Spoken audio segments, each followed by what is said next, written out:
I'm a true light. Casting alongside me tonight is Luigi. I think on League your name is Louis Ray, right? Yep. Yeah, either one's fine. I think on the Discord I'm Pichilote. Luis is all fine. Everything's good, honestly. Welcome everybody to the semifinal of Vortex versus Bad Boys. I mean, no, Sad Sad Boys. boys. Sad Boys, wrong boys. We'll be But getting yeah, into Champs Vortex Like versus here in a Sad second. Boys. This is gonna be either a really hype matchup or a really one-sided matchup. Yeah. I'm really looking forward to this one. It depends which Vortex shows up, honestly. Well, we're in Champion Select now. Yes, we So are. tell me, like, with this preseason, do you see like any huge priority picks come out? So obviously everyone knows Dark Harvest is busted, and so a lot of the team comps right now are revolving around 2 to 3, maybe 4 Dark Harvest per team, because any skirmishing in the early game will benefit the Dark Harvest. So you're seeing champions like people with dots. Obviously people have been talking about Mordekaiser. Brand is also a good choice around this time. Karthus. Karth is really good choice. You could see that in the bot lane. Obviously, Irelia, Lissandra still strong picks as well. Those divers that can come in, Zinzao. Well, still a strong pick in the jungle. Pike is with one these that has changes to risen him. into, risen into popularity with the lethality build. Yeah. And he's a Dark Harvest user as well. So those things are going to be seen here. What you could see S.A.D.B.O.I.S toss out is something towards, I was going to say AD carry, safe picks like Jin. Very good choices. But it seems like I got this messed up here. And LeBlanc will be the final first rotation ban from Vortex. So, one pick that we did mention that I've been seeing people complain about a little bit more and more is the Karthus pickup, and that's really just because of how well his ultimate does. But it's going to be the Lucian lock-in for S.A.D.B.O.I.S. Lucian's still a very strong AD carry.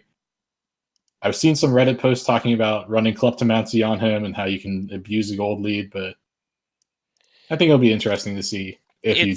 But I don't think it's going to be a Klepto Lucian at all. I think that's 50-50, honestly, because whether you do get that gold, you then miss out on the damage that you would have from press the attack later on, post 3 items. So you get your faster 3 item spike, but you're significantly weaker when hitting those people that you have to hit multiple times later into the game. So into squishies, you're fine. Like if it's a squishy comp, you're fine. But that press the attack damage will be missed into like 2 to 3 tanks. And it will be a Sivir Gragas lock-in for Vortex. I think both of those are fine picks. Like Sivir is just able to push a wave really well. Gragas is a pretty consistent jungler, although I know that there are things that clear faster at the moment. I think, yeah, the Kha'Zix hover is pretty good, and the lock-in is right there, as you can see it. S.A.D.B.O.I.S going with Kha'Zix. That's probably a Dark Harvest, I think. I've seen a lot of people run Dark Harvest on Kha'Zix, but I might be wrong. Yeah, Dark Harvest, Kha'Zix. So if you're running into a jungler that is gonna do more damage than you early on, Dark Harvest is good. But if you're into something like Graves or something that's gonna skirmish early and that you can probably try beating, you can still go the Electrocute and try being more dominant. Wow, a Nocturne lock-in, which means that Gragas is not the jungler. Loker played it in their last series. He played it quite a bit in the Gragas top. Gragas top, yeah. So he's going to be taking it up there. Braum, decent support ban.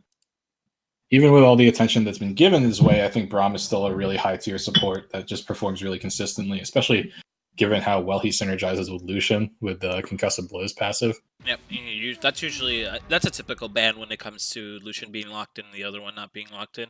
Usually want to toss out that Braum, but tossing out that Braum also opens up the possibility of an Ornn. But given that Sign is already locked in, that's why it's probably a very safe ban.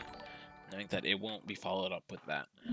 Yeah. And so you see Brand being banned away. That's a really good ban into Morale. You don't necessarily have to ban his Braum because the ban refuses to play Braum whenever it's up. So maybe not the greatest of scouting by Vortex. So then Echo being banned away, that's a straight Sandillion ban. Sandillion has been really good on. If I was Vortex here, I'd just pick support. Like, I don't Yeah. think you want to pick your For mid sure. lane. For sure, you pick support, and Alistar goes through. Huh. That's we didn't even talk about that. Alistar's still one of those premier supports and gets picked up second rotation after 10 bans have been tossed away already and 6 already picked, and Aatrox and Morgana being locked in here. Yeah, Morgana's a good answer to Alistar. Like, as long as your reaction time is really good when you see Alistar headbutt the target. Yeah. Alrighty, so I believe that's Aatrox mid, right? Yes, that would be Aatrox mid. So if you're going by this patch, that should be a Smite Aatrox mid. But given that it is Kha'Zix, you might still see. Oh, but he switches over to the Lost in rotation switch to Smite. There it is. Yeah. So based off that, he could go Smite, but given that it is IRL Enjoyer or Thor on his team, might not take his own Wraith quite a lot because he's a very good heavy rotation jungler that goes into ganks. But who knows? So he is electing to go for the Smite. Like I said, in this preseason patch, Aatrox mid with Smite is probably one of the best, if not the best mid laner currently available. And then you see Akali being locked in against it. Akali, very, very good champion. Also strange that it went through. Given that there was already 4 bans tossed out at Sandillion. Yeah. I mean, it's a little bit odd that that one is the one that gets through. Given that that is one of the strongest ones, but Ari and Echo are probably some individual performances that have led him to being banned out there. Mm-hmm. Alrighty, so looking at the team comps as a whole, who do you favor going into this game here? That's a pretty rough call. Like, at least for me, I think that Aatrox mid is something that's really strong, and I've seen it on from a lot of high elo streamers. From what I see, like, you get a really early level 2 and you try to abuse that, and like that on its own into an Akali who can get abused, like in my opinion, can get abused before level 6, means that loss in rotation can net an advantage as long as you push it properly. As far as the bot lane is concerned, I like Lucian Morgana a bit more than I like Sivir Alistar. Sivir obviously has the spell shield available that you can spell shield the Morgana Dark Binding, but like in my opinion, it's pretty much on the Morgana to dictate the lane. If you don't Black Shield properly, you are going to get very punished. You are going to lose pretty significantly to the Alistar Headbutt Pulverize combo. But if you do get the right Black Shield off, then Alistar throws himself into a really bad position when he tries to combo, and you can punish that very hard. As far as top lane is concerned, it's been a while since I've seen Loker play Gragas. I'm assuming he's playing full tank. And last series he did, yeah. Okay, so you have 2 full tanks against each other. Sion scales pretty darn well, especially when, like, I'm not sure if this is a Shield Bash Sion. I doubt it, considering. Isn't Shield Bash in the same tree as Demolish? Because I've seen a lot of people running Demolish recently. Yeah, it is. So it's going to be Demolish for sure there. Yeah, especially because how Demolish scales with your maximum health and Sion gets infinite maximum health. Like, I can quickly look at the keystones and stuff. Give me a second. And then as far as the jungle is concerned, I think that you look at a situation between Kha'Zix and Nocturne, and at least in my opinion, I'm not a jungler. Jungle is actually the role I've played the least in my time as a League player. It's really about who gets off the ground first, and like whichever one gets that tempo can just dictate how the jungle and how the lanes can work out. So I don't want to say jungle difference, but it might just come down to jungle difference. So It's basically the level 6 Spike that Nocturne then starts winning because his ganks are much more potent. However, he has less gank capability than the Kazakhs before that. Obviously, he does still have the fear and can gank early. From their last series, Sora was effective in the pre-6 ganks. However, you have to path correctly, and if you meet the other jungler, Kha'Zix wins in the 2v2. So it depends on which lanes they go to. But Yeah. the Kazakh side, he has lane priorities in most of his lanes. I believe Akali shouldn't push in the Aatrox, but we could see that happen. The Gragas versus Sion matchup, Lokar actually favored this matchup going into their series. 1 second, fixing some things up. He did favor this matchup specifically, Gragas into the Sion. So there must be something there that he's looking for that we don't exactly know. Yeah. But he favors that matchup for sure. Now, if you want to talk about skin value, though, like we got a bunch gotta of talk skins. about S.A.D.B.O.I.S getting 2 legendary skins on their team. Oh yeah. What is it? Lucian. Wait, that's not legendary. It's Lucian and Sion. Lucian Sion, yeah. Lunar Wraith Morgana decided not to go for the cheap bride, the bride Morgana with the broken key binding. Yeah. The Q. We did talk about Dark Harvest and how big Dark Harvest is at the moment. Ironically, there's only one Dark Harvest user in this game at the moment. Akali is a good user of Dark Harvest, so strange he didn't take it, but maybe looking for some smaller trades early on. Yeah. Alrighty. Oh, and then I guess going back to the jungle matchup because I didn't actually I got off on a tangent. Yeah. 2v2 and 3v3, I super favor the Kazakhs team unless the Nocturne gets a good jump in first. If Kazakhs does not predict a ganks and comes in late, the Nocturne will win post 6. Anything before that, I favor the Kazakhs. Okay. And I am a jungle main, so no, I mean this will be a good balance for us. Yeah, I would 100% defer to your judgment on that. Like, I'm a support main. Like, I really like Alistair. I don't like Morgana very much, but that's just because Morgana can be incredibly frustrating to play against. Yep, she definitely can. Looks like we're starting off strong. Pause. We're starting off strong with a pause. So let's see. Everyone buy starting items? Yes? No? No. Devastation didn't. Failure. But rather standard starting items coming out here. Nothing particularly out of place. No, not really. You see, Morgana taking the stopwatch that's pretty obvious there. Top lane, Lokar going for the AP start. I believe that's all the AP he builds. And there's a running joke that in the last series he built a Kindle Gem early, and everyone was wondering why. There was a whole conversation in Twitch chat regarding his Kindle Gem, and it turns out he just built it because he didn't have enough money for Glacial Shroud and he needed CDR. Yeah, I was about to say, like, is it because he needed CDR and he was poor? Like, yep, that's exactly it.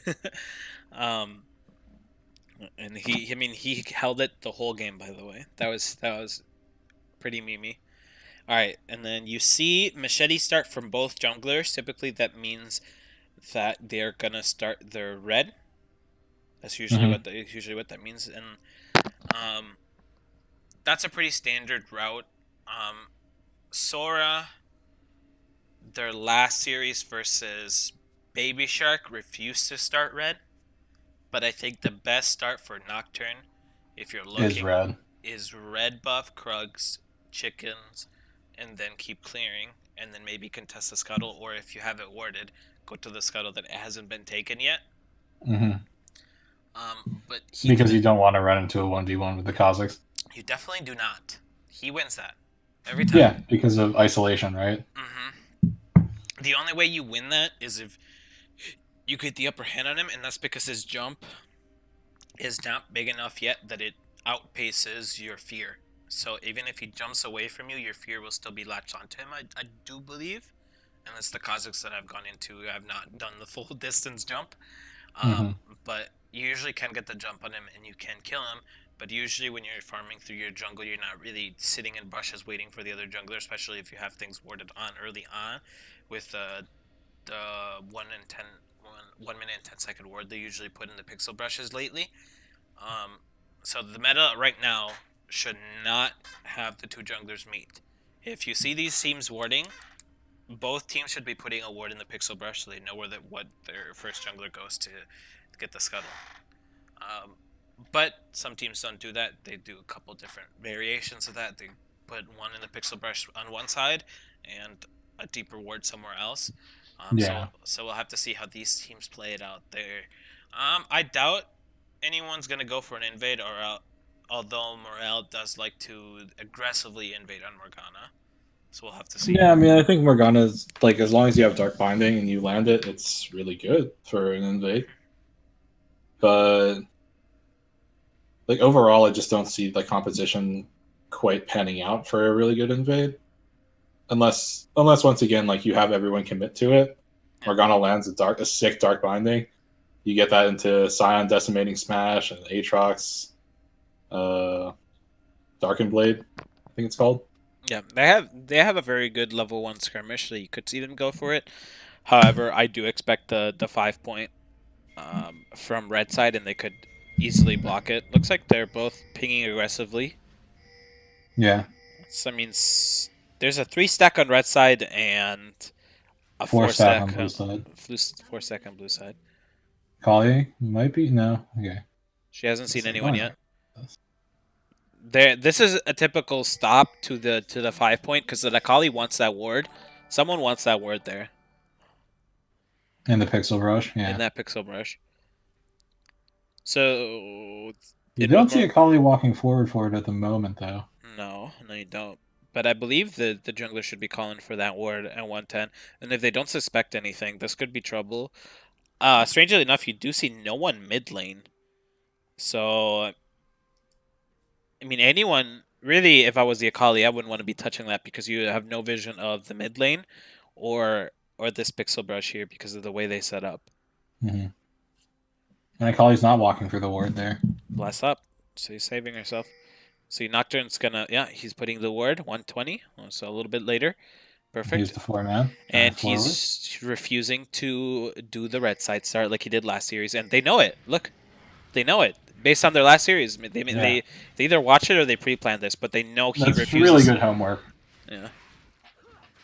We hard flamed them in the last series. So we had 3 junglers on stream, and all 3 of us were like, "Why are you not starting there?" And you see them punish. My only assumption is like maybe he likes the superior leash coming out from the bottom lane, but yeah, but you see it being hard punished. Look, because the smite. You lost your Wraith camp and you lost your red camp. Yep.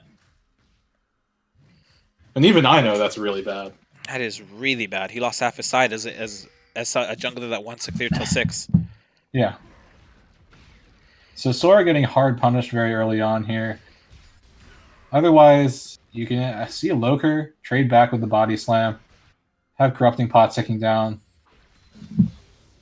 So Nocturne is going to go to try getting the blue buff. Pulverized on solution. Level 2, good level 2 trade.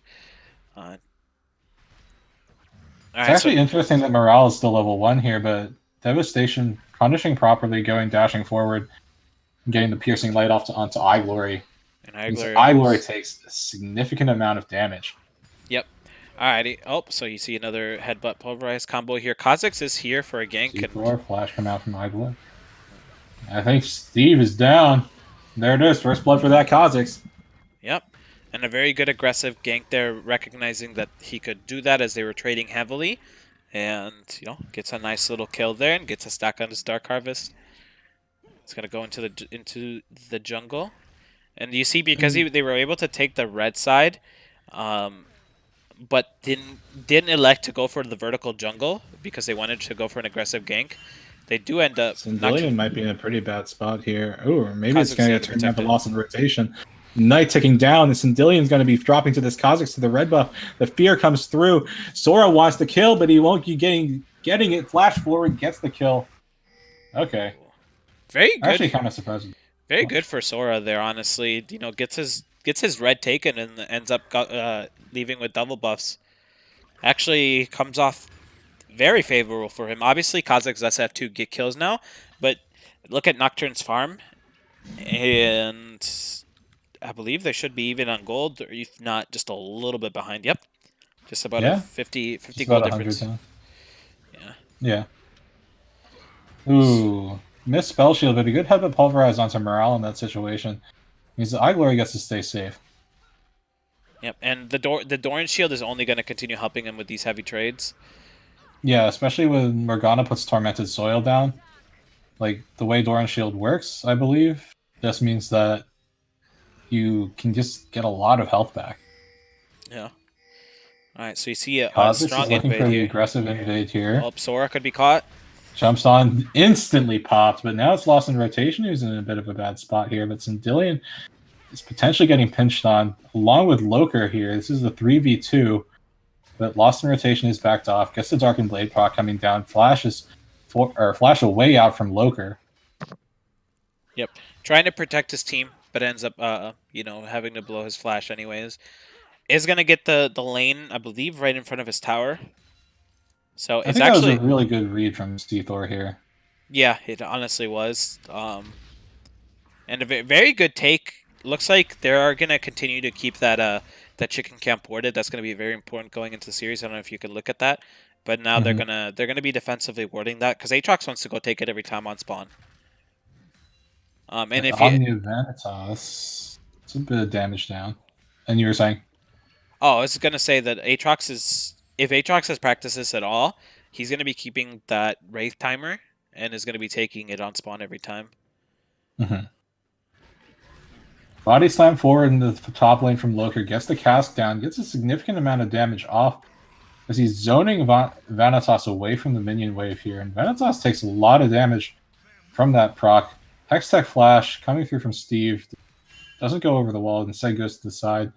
His Eye Glory pops his spell shield a bit early in this situation, even though his support tanked it for him. Now Steethor playing a bit aggressively, but he has Devastation behind him, so I think he's going to be fine.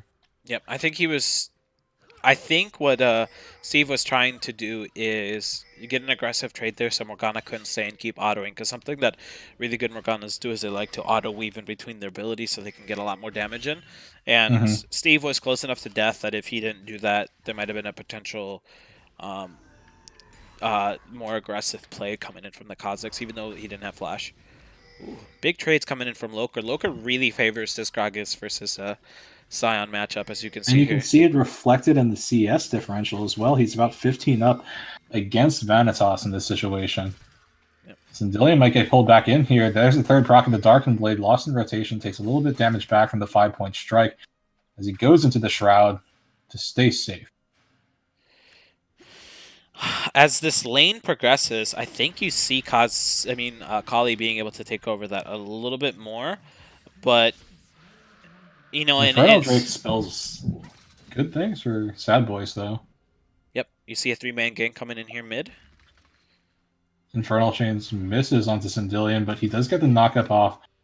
I think Sindillion just ulted away in that situation. Yeah, he did. 5-point strike comes out, and yeah, I think that's it for the Akali ultimate for now. Yeah, so you're likely not going to see it was good to stay safe. So you're likely not going to see any aggressive plays come in for the Akali now. No flash, no ult. Flash should be coming up soon, at the very least. So looking at CS all around the board, Kha'Zix has elected to go for early kills and has gotten them. So is probably ahead in gold, even though he doesn't have as much problem as the Nocturne. Nocturne hit his 6th spike already. Top lane, we see a 15 CS lead. So that's very good for the Gragas, given that... you did see Sora get pinged out earlier, which is why I think Vanitas is playing a little bit more defensively in this situation. Yep. He knows he should know that Gragas does have everything warded top here. Body slam forward. Loker taking a bit of damage. Decimating Smash does come down. There he goes. Down to already half health. Nocturne's not quite in range. And Dillian's going to get pulled back in by the Infernal Chain. Smite comes out from Vanitas as now Sora has cast Paranoia onto Lost in Rotation. First ult the dud. Burn Flash almost on cooldown in that situation. Yeah. A very good... what's the ability called? The W from Aatrox makes him Infernal Chains, yeah. Yeah. Pulls him in. And here in the bottom lane, you see a good Black Shield onto the Lucian, gets the kill onto iGlory. Now it's Steve who has to flash out. Flash Body, or not Flash Body Slam, Flash Dark Binding goes wide onto the Alistair. Means that the support of Vortex is able to stay alive. But now here in the top lane, Vanitas is getting his damage down, trying to bully Loker out. As the jungle bot lane combo of S.A.D.B.O.I.S is looking to get some gold here early on. Ooh, Sora might be in a bad position as the chains come down. They do lock him up. Steve gets the lock into the Devastation as there's a trade kill back 1-for-1. Yep, and then it does mean that they only get a kill and one plate. I mean, the kill is pretty bad, but at least he stops the plates from being taken, you know? Mm-hmm. Big meme on the plates. Especially Sivir into Lucian, you'd expect her to not get any damage on her towers. Vanitas taking a lot of damage, tanking quite a few tower shots in this situation. He's very low. The tower's ramped up. Now Lost in Rotation's ramped up the tower damage. Loker's going to look for a kill here. There's the body slam. Gets the damage out, but it's actually going to be both of them walking away as they bleed. And Vanitas, I think, dropped to minions in that situation. Yep, he did. He had minion aggro when he came out of there. Akali not roaming up means that she can't get the kill on Aatrox, importantly. And, really well played by Loker. Yeah, very good play coming in from Loker, being able to survive that. And that's the tower. That's the tower changes. It ramps up a hell of a lot faster. Yeah, no kidding. And you saw that Aatrox came in thinking that he could take a couple shots, and he got basically killed off by 2 or 3, I think. Yeah, 2 or 3 in the body slam was like just did him in. And I think with the amount of health that Loker had, the damage reduction from your Drunken Rage or W on Gragas, along with Gragas' passive, just healed him and had enough damage reduction that Loker survived through all of that. Yeah. And looking at the gold lead here, it's pretty much all on the Seathor right now. Yeah. So as long as Kha'Zix isn't in the play, like we talked about earlier, I think they will be all right. Things are pretty even. Yeah, things are pretty even there. So depending on where Nocturne ganks, if it's on the opposite side of Kha'Zix, it could only spell good things for Vortex. Devastation's taking a lot of damage from the Bouncing Blade and the Boomerang blades from the Sivir here. Yeah, not respecting the AoE damage from Sivir. Body Slam coming out. You see that Nocturne is here in the top lane. Gets the Q down, coming out. Vanitas might be getting feared up, but I don't think he's going to be in too much trouble as he has a lot of health at this point. Kali pops the Shroud in the mid lane, going in for Lost in Rotation. There's the damage coming out. There's the Smite, or the Ignite, rather, as he gets the solo kill onto Lost in Rotation. Honestly, that was just a very good trade that the Lost in Rotation did not respect with Ignite on. Yeah. I mean, like, to put it lightly, Akali's damage surprises pretty much everyone that I can think of. Yeah. Like, she just has a huge amount of damage in her kit, like ranging from all Akali's, of her abilities. Akali's sitting there right now. Oh, here comes the tower dive into top lane. Oh no. Vanitas. Oh, the Shroud to reset the tower aggro means that Vanitas goes down and there's no problem. Morale goes in forward. Gets the Soul Shackles coming through. Gets the stun onto Steve the Crusader, who pops his ultimate Unbreakable Will. Ramped up tower. They can't walk on. They can't walk on her tower anymore. But they are cutting the minion wave. That tower's gonna hit like a truck if they go in there. In top lane, you see that the Rift Herald has been popped. You have 2 members of Vortex in top. They're going to be getting that first tower along with all the plates. That's a lot of gold in the pockets of Vortex. Yep. And the good thing about the Herald there is, I believe it does not raise. Oh no, never mind. It does raise all the plates there, but they are able to take it almost immediately off that hit, and they should be able to get a second charge off on the next tower. Yep, it's gonna hit. And a very good defense coming in from Vortex to avoid death top bot side. Bot side, yeah. Yeah. And like that was even a situation. Okay. That was a situation where you had that Kha'Zix who had that gold lead, and they still weren't able to translate that into kills. And that was without Sivir's flash. I believe Alistar was the only one that flashed there. So without having to blow summoners, I believe Sivir's flash is now up, so they can play a little bit more safer, a little bit more aggressively.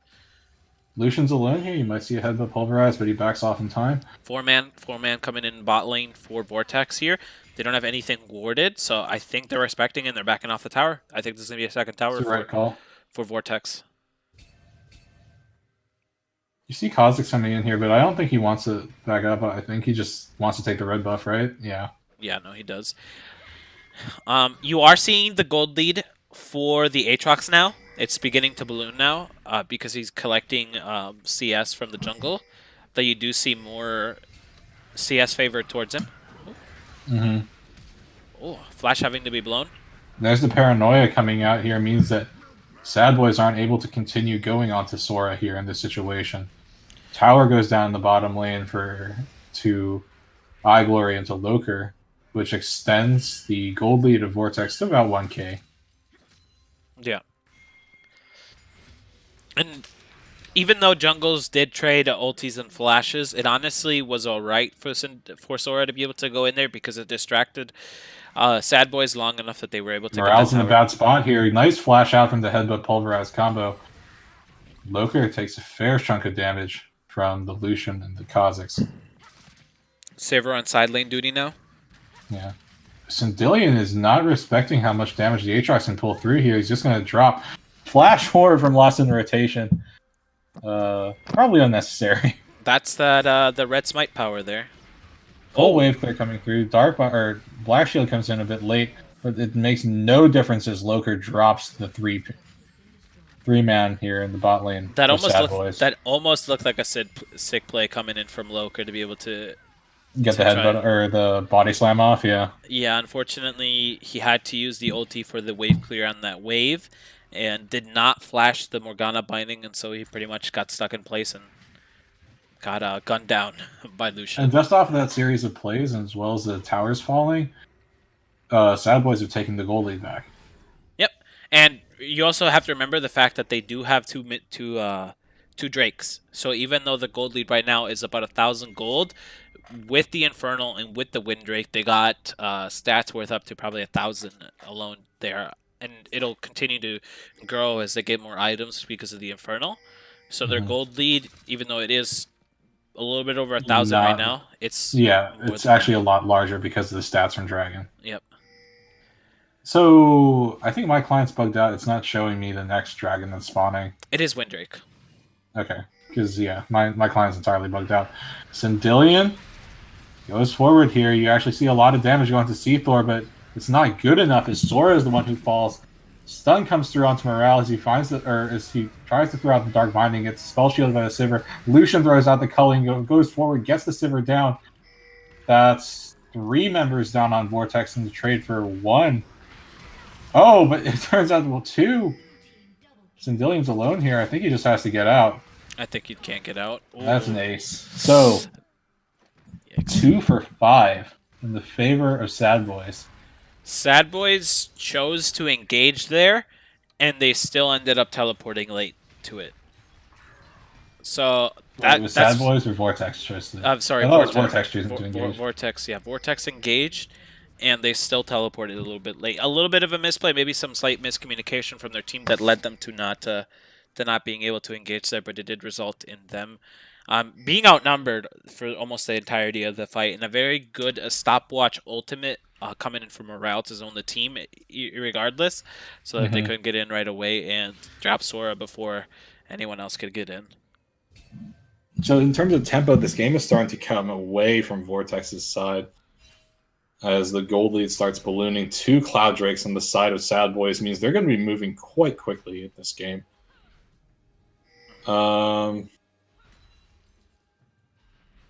If you're Vortex, how do you come back into this game? I mean, I'm not saying that it's entirely lost, but they're definitely at a deficit. And when you know that things are going against you, just psychologically, it means that you're in like more of a losing mindset. So what can Vortex do to reset? They honestly need to probably honestly play a little bit reactive right now. S.A.D.B.O.I.S will make mistakes. No team is really clean here, so as long as you have some patience and can wait a little bit, there will be mistakes made, and they could look to punish it. They do have tools to punish bad engages with Sivir re-engages and Alistar combos that can hit onto a team. So just be patient. You have the Sivir late game, win condition, 400 CS to win.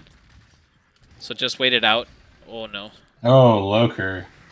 Use the explosive cast a little bit awkwardly. Paranoia coming through goes straight onto Devastation as he gets the culling channel off, but the fear stops the channel. Devastation, I think he just piercing lighted the minion, as there is nothing he could do in that situation after Sora gets the fear off. Yep, I believe they do still have minions mid, and they will be able to take that tower. That's honestly relieves so much pressure having mid lane tower gone. But they will trade top tier 2, I believe, for mid tier 1. Yeah, there's no way that Sandillion can hold this against the Kha'Zix and the Aatrox here. Oh. The Infernal Trains do come down onto the Akali. Steve the Crusader coming in here. He does have Headbutt Pulverize available, looking for it. Gets it onto 2. Akali wants the damage to come out. Seathor going very low, Lost in Rotation went low as the ultimate got popped. Oh god, Dark Harvest proc. My gosh, that Dark Harvest proc. Yikes. Through the Unbreakable Will. I think it was just before the Unbreakable Will cast, actually, but still, that Dark Harvest proc was meaty. Yeah. Gosh, and that does mean that they will be going to the Baron here. Yeah. No Earth Drake, so they don't take this the fastest, and Lucian not being there right away. There's not even Smite available for Sora, who's just getting out of base. There's no chance for almost no chance for a steal in this situation. There's a combo. Oh, Loker tried to go for it, and it got very low, but it wasn't good enough. His Igor is now in a bad spot. The isolation's gone onto him. Seathor gets the kill with the petals, or the void spikes, rather. I said petals because he's Death Blossom Kha'Zix.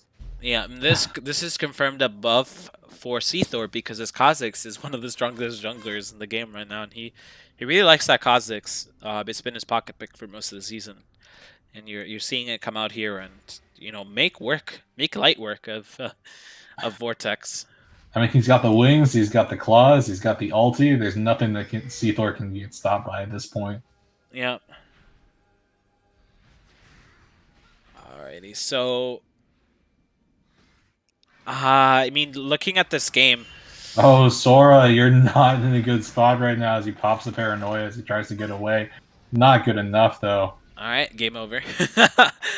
Honestly, when jungler gets caught out trying to farm his own jungle because he can't go in there anymore, it's pretty much game donezo there. Yeah. Can't even venture in his own jungle to take a ward.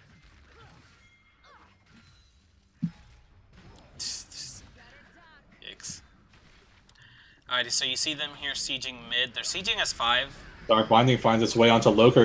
Now Seathor jumps in. Good having a pulverized combo from Steve there, but it's not going to be good enough as the entirety of S.A.D.B.O.I.S is just going to take this mid lane tower. And now it's Sandillion who drops Iglory going very low. Devastation a bit far forward. The Seathor jumps forward with that huge range of the wings. Jumps out. Now it's Steve who goes down to Lost in Rotation. And now Sora is in the bad spot. Lost in Rotation will be dropping, but he has the ultimate on. Gonna stay safe. Seathor tries to get the pop off, but the tower's taken down. That was a one more tick. Tower. Two towers doing the defense for Vortex right there. They could have ended, I think, if they had stayed alive. Yeah, but I mean, they are still gonna go and pick up the Infernal Drake. So again, the rich get richer here. With a second Infernal, doubles their advantage when it comes into the invisible stats that you don't see on the scoreboard. Yeah.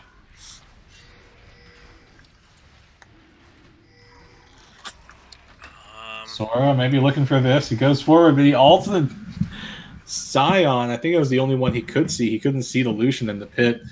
And Sion doesn't even go down in that situation. Yeah, he elects not to go for it any further. And Sion doesn't go down. I mean, he didn't have a shutdown. He didn't have a lot of major goals, so it didn't really matter that he killed them or not. Alrighty, so if you're Vortex, this is a best of 5. So you're just thinking about what happens next game, I'd say. I honestly, yeah, you're thinking about what to do for the next game. They reverse swept their last series, so I would like to say that their mental is safe from tilting. We can all hope that as spectators. However, you know, being able to look at this game, it does seem that they will need a lot of work when it comes to their champ selects and early game decisions. You know, being able to get some wards down so that they can see that invade coming in. Even though it was a pretty good invade, because if you ward it out, you almost certainly die to the Morgana binding, and if you don't ward it out, you get your red side taken. Yeah. So it is something that they will probably have to look Dark at. Binding finds its way onto Sindelium, but nothing comes of it as the Tormented Soil goes down. See the Aatrox and Sion pushing in top lane. They're just going to get this top laner and hip turret. Yeah, I think they're going to 2-0-3 with the... Oh, what is going on? Whoa, Sindelium went a little far forward. Paranoia cast. But Seathor just immediately deletes Sora as he jumps away. It gets interrupted by the headbutt pulverize. The Akali trying to go wild. Devastation still up, though, as he's doing so much damage. The Dark Binding goes wide, but Devastation stays alive, and Eye Glory drops to the Morgana. I don't even think Alistar can get the kill here. No, he can't. And that's game. That should be game, yeah. They just need to walk into base. I believe they're gonna take the tower actually instead of going over there. Oh, Loker? Going for the pride. Yep. Want some money. Oh, the stopwatch to stay alive from Morale. Well played. Dang, he doesn't even get another kill to compensate. So, I mean, he did... Gragas went for Azanias, huh? That's strange. Last time he didn't go AP, but it likes to go a little bit AP this game. Omnia should be able to take this with Aatrox. Should be. Yep, yeah, it should, for sure. Yeah. Sion's gonna respawn here. There it is. One tapped. So, 1-0 for S.A.D.B.O.I.S. 1-0 for S.A.D.B.O.I.S. In the early game, that seemed to be going a little bit even at the beginning, but really off that fight in Dragon, they just ran away. Yep. The game. Yep, and it is going to be a pretty stompy game for Game 1, and it is going to be S.A.D.B.O.I.S going up 1-0 in the series. All right, so we're going to take it to break here real quick while we set up the next game, and we'll be right back, guys. Let's put on some music and mute us.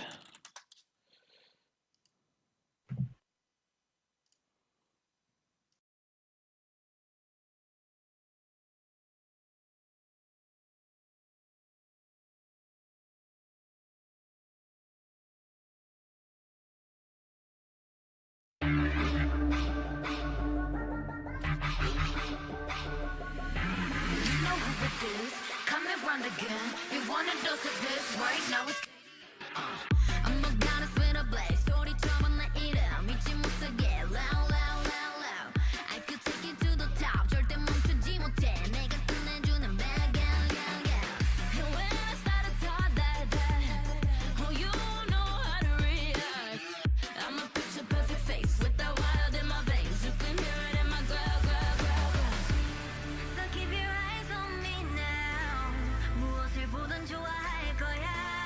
닿을 수 없는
이렇게 너와 기다리 너와 시간을 너와 이렇게 너와 어둠 속 red light 시선을 left right 불 위를 건너 시작의 점화 가까이 온다 누가 뭐 겁나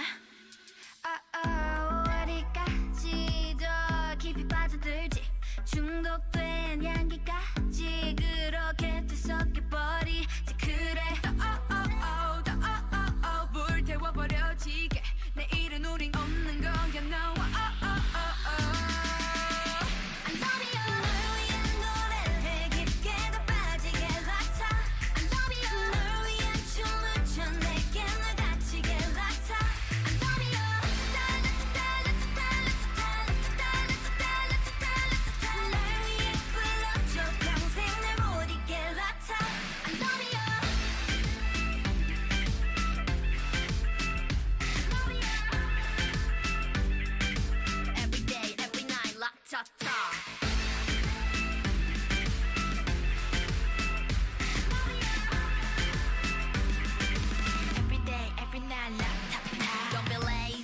너와 baby 시간은 너무 짧고 이건 아직 basic 좀 더 깊은 곳으로 더 들어가 나를 머금고 취해도 대중이었지 않아 내일이 아주 화려한 이 춤을 라따따 뜨겁게 불태울 거야 다다다 뭐 어려워 다 널 부러워 해줘와 이 밤을 불태워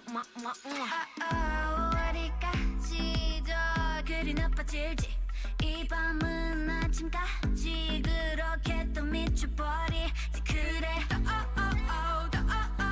불태워버려지게 내일은 우린 없는 거야 너와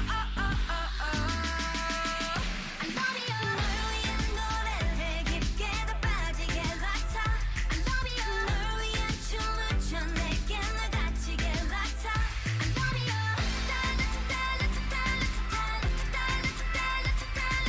널 위해 불러줘 평생 날 못 잊게 같아 I love you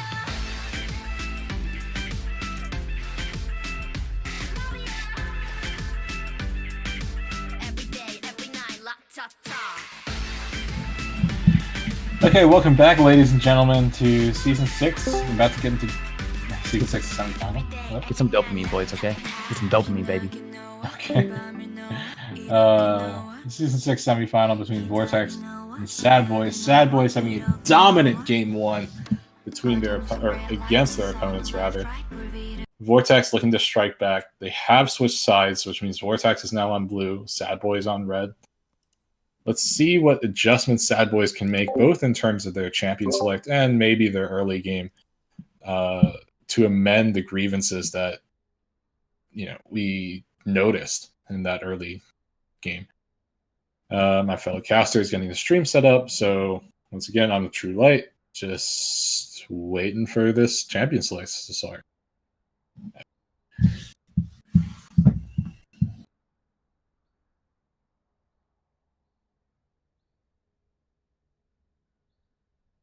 Hello, teams. Alrighty, I am here and ready to go. Got everything set up now. I got the script all written out, so we should be ready for the next couple of games and see how this goes here. I am expecting a 3-1 for Vortex. No, I'm just kidding. Not based off that first game. We're not. Sora has been leaning towards the Nocturne. He pretty much played it every game their last series, so you could see him continue that trend. First ban Zhao from. I think you're gonna see the same bands, honestly. Really, I feel like you'd want to make the adjustment potentially. If you actually want to pick Alistar again, maybe you do ban Morgana this time. Okay, so let me change that. I think you're gonna see the same 3 bands. Oh, the first 3 for the first 3 bands, and then you're gonna see a likely switch up when it comes to you're gonna see a Nocturne ban. So they're gonna take Sora out of his comfort zone, even though he didn't play the greatest there. It is gonna be a switch up, and I forgot to switch the thing so they don't see this. All right, there you go, boys. It's up now. There's bans and stuff. Alrighty, so it is Zhao and why can't I remember his name? Pyke being banned on. Pyke and Sion being banned on blue side, and it is going to be Aurelian Nocturne, and we're going to see the 3rd ban for red side here in a second. if you're just joining us, there was a huge stomp game 1, and now it is on to game 2 for Vortex Mental to reset and make a comeback if possible. If not, you're going to see them, kind of veer off here. So we have to see some fight, and then win or lose, you have to see something being changed, and it will be the Aatrox pickup potentially here. Yep. So we did see some adjustments. Scion banned on Vortex's side, and Nocturne being banned on S.A.D.B.O.I.S side. So we do see some variation, and you see Aatrox being picked up, and then Lucian still being favored for Devastation, and Alistar looking like it's going to be a pickup, I feel or like maybe that's just a hover, or it's just a BM hover. Yeah. Oh, they're switching it around. Pressing random button. Castle's a pretty good pick, I'd say, but going back to the Alistar, no? Ooh, it is going to be a Xerath pickup. Now, this could be a mid Xerath. This could also be a support Xerath. Yeah. Because it is being played a little bit more. Those Poke Mages with Dark Harvest have been pretty strong, and you see Nidalee. There will be some skirmishing in the jungle this game, that's for sure, with Nidalee being locked in here.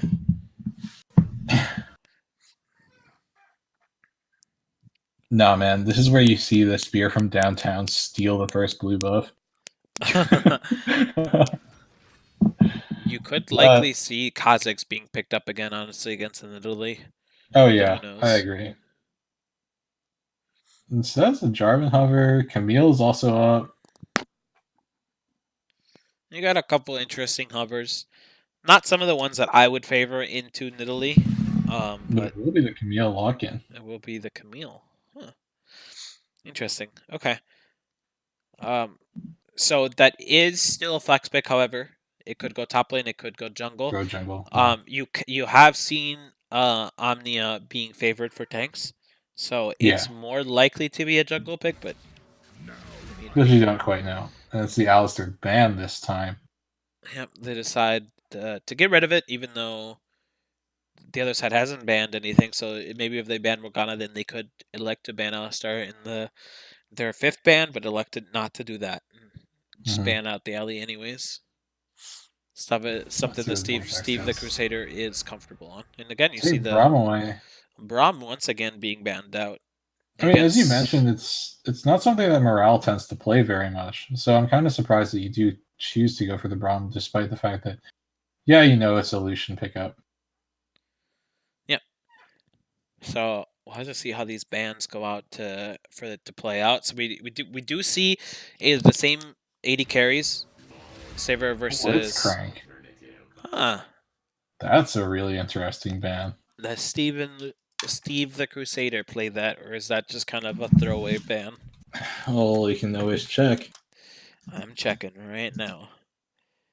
Thresh, Brand, Vel'Koz, Blitz. Oh, that's in preseason. Well, let me look again. Alistar is his most played by... This guy doesn't play very much. Blitzcrank is not one of his most played, so it is actually just a toss-away ban, I think. I like me some Blitzcrank, but still, I don't think that champion's bannable in almost any situation. It's definitely not, especially with Morgana up. What? Actually, wait. Thinking about it. Yeah, they banned Morgana, but no. But thinking about it, if they want, if that's a support, yeah, that's a support. Yeah, Xerath, you don't want to run into a Blitzcrank because Blitzcrank can really mess with Xerath. And that's likely why they banned it. It looks like it's a Xerath support to me, at least. Yeah, that is going to be an Urgot top, I do believe. Most teams are not favoring the Urgot mid anymore. It's mostly just staking it in a top lane now. See a Zoe hover. And it's going to be the Arya lock for Sindillion. Yep, no mid laners banned this time on second rotation, so he does get one of his favorite picks, and elects to go for the Ahri. Last pick support here. See what Steve goes to. Could be the Thresh. Very likely to be the Thresh. And it's going to be the Thresh. So let's see what the mid lane pick is going to be, knowing that you're playing into an Ari. Yep. I forgot to put on champ select music. That's not good. Galio. There you go, boys. I got some music for you guys. It is going to be Galio pickup, and that does mean that it is going to be jungle. Sorry, I forgot to mention it because of the Urgot being locked in, but it does mean Camille jungle, and it is going to be the combination of Galio, Camille. So going to be some heavy engages coming in from Seathor and Lost in Rotation, and then just some secondary engages from the Urgot there. So you are going to see Seathor making the calls and making the engages, and it is a very good comp for the Xerath because he just gets a free fire from the back. Yeah. So, and this is like my compunction about a Galio pick. Like Galio Camille, classic combo at this point. You see it run a lot of times, even in competitive. Like, what I am going to say about it though is that I see people like often go for this combo, like Galio Camille, but then I just don't see them commit to it very often. So what I would like to see is exactly what you said. C4 call for the engage, the Galio to follow up pretty immediately on it. And then the other thing is that even if C4 isn't necessarily going for a gank, it's not as though Galio can't roam in a situation, especially to this bot lane, where you see like Thresh can be a primary engage like onto Xerath or Lucian. Yep. So I really want this Galio pick to work is what I'm saying. Like I'd really like for it to work. Because what I see a lot of people experience with it. Yeah. Like, not working. What I see a lot of people failing to do for Galio is to wait for that dang ulti so he can press his R. I see it too much where people engage, like Camille engages and just dies, and Galio does not have his ulti up yet. Camille just looks like a little bit of a Dutz there, so hopefully they could, pair up decently. Yep. Yeah. Coordinate properly, and being able to make that work. This bot lane. Morale gets cleanse here, so he can stay a bit safer against the threat. So he's never going to be in range for their ignite for him to take ignite, and if someone's on him already, he's likely if someone's trying to kill him, he's more likely dead through exhaust anyways. So it's a good pickup, especially if he doesn't want to, like you said, get hooked or get charmed. He just wants to stay safe and keep damaging from the back. So we'll have to see what he takes. I would favor the Dark Harvest, but you could also see Airy or Comet being picked up here. And let me double check real quick, find out which one it was. Sarah, it is going to be the Dark Harvest pickup here. Looks like he didn't finish his runes though because he took sudden impact. I don't know if you noticed this or not, but Xerath doesn't have any dashes.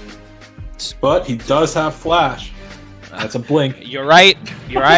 He's gonna flash for the 4-second cooldown sudden impact proc. I mean his flash Qs will be stronger, I guess, but not the best pickup. He does switch up his runes and does take mana flow band and absolute focus on his sorcery key, secondary. So at least that's decent, and that he's got that going for him. Ultimate Hunter, Eyeball Collection, and Sudden Impact is the only one that did get changed. Slight oversight. Oh yeah, someone in the chat is saying Proto Belt. What a genius, Proto Belt Xerath. Good old T-Crank. Would Blast Cone actually proc it?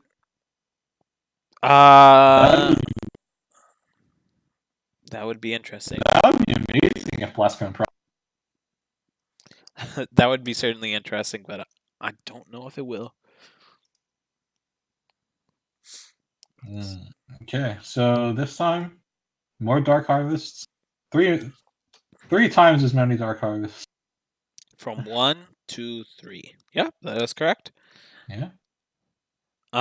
So I don't know if you've seen this or if you follow any of the Urgot builds, but I've been seeing some people do face rush and to having some success, given that the teleport nerfs and stuff people are taking, they're just, you know, having gotta more go kill pressure. faster, Yeah, having a little bit more faster catch potential there, and then the 1v1 phase. They've been doing the phase rush, but people in competitive probably will never go away from Spellbook as long as it's not changed, because Spellbook is kind of big dumb on Urgot. Doesn't really need a keystone. But just something to throw out there, and it is going to be the Glacial Augment Ari as well, looking over on Vortex's side. iGlory picking up the Fleet Footwork. Pretty standard runes right now for most of these champions. There's really nothing that stands out to me.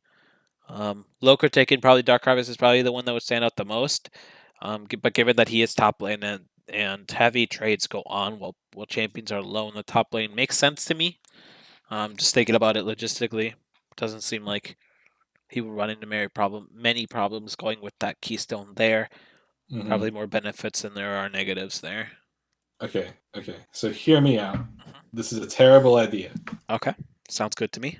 Take sudden impact on Urgot. Take Dark Harvest so that when you ult someone below 50% health, you can just immediately ult them. I'm just kidding. I'm kidding. Let me tell you that enhanced auto with Dark Harvest is gonna hurt like a truck. Oh yeah. Yeah, Sora taking this Dark Harvest hopefully is a little more proactive in this game. Like, I think, once again, I don't want to say jungle difference because that's kind of toxic. But like,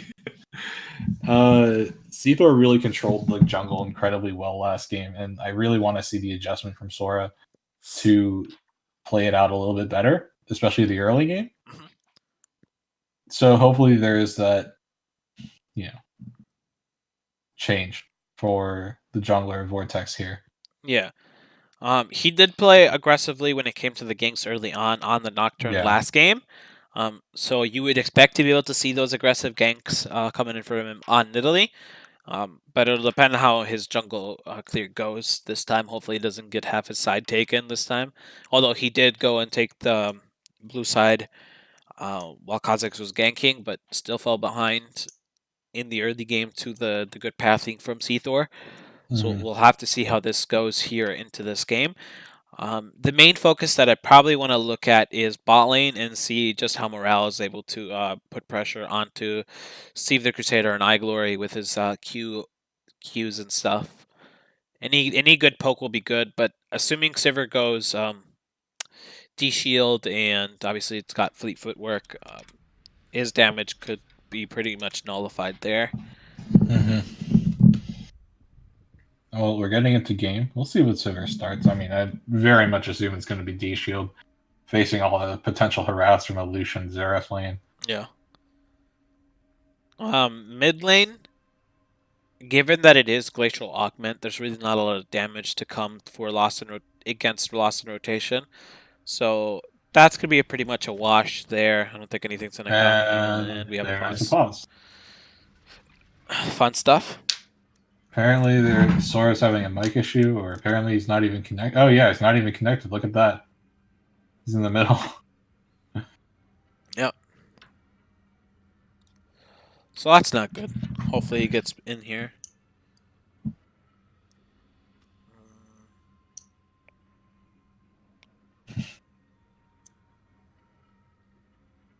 Let's see. So something. Not even real time to buy items, but yeah, D-Shield start. Yeah, D-Shield start. Some people bought items, some people haven't. Those people that buy fast, I salute you, and I hope you do well in in solo queue. I did very much dislike when people sit in. Like that's how you know these are experienced Black Friday shoppers, man. 5 seconds into the game, and they already have their starting items. They know what they want.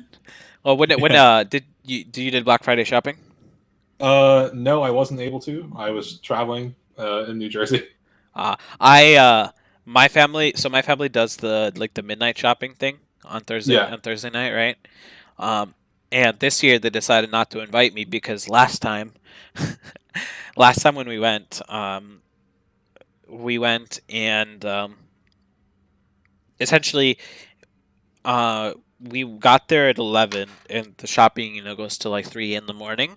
I knew what I wanted. I knew what I wanted last year, so I spent about 30 minutes. Reasonable. I spent about 20 minutes looking for my stuff, 20 minutes in the line, paid for my stuff, went to eat, and then after I finished eating, so about an hour of actually inside the mall, I went to the car, turned on the car, and passed out for 3 hours.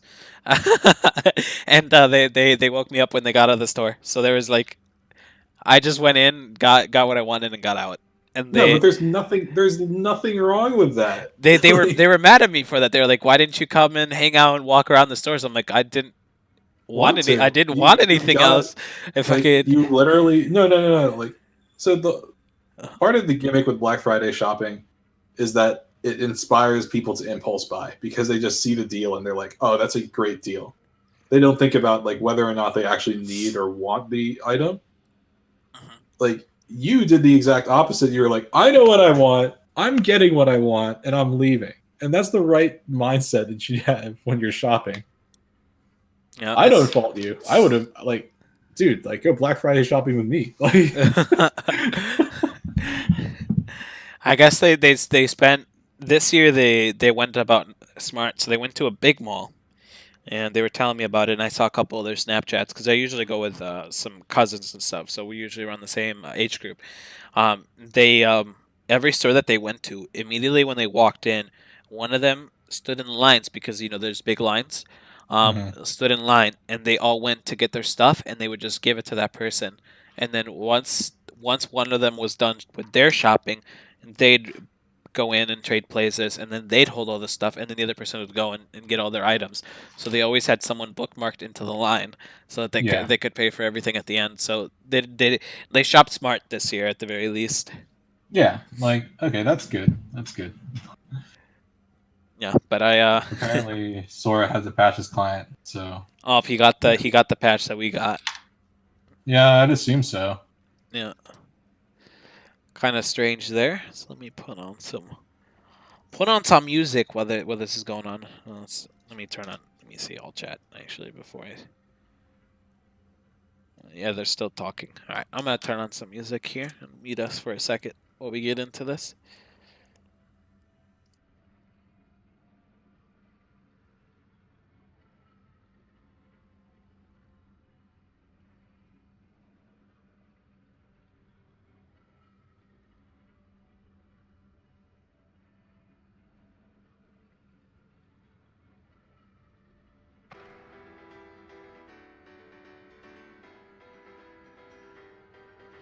Child, you would wait and watch from far away, but you always knew that you'd be the one to work while they all play. And you'd lay awake at night and scheme of all the things that you would change, but it was just a dream. Here we are, don't turn away now.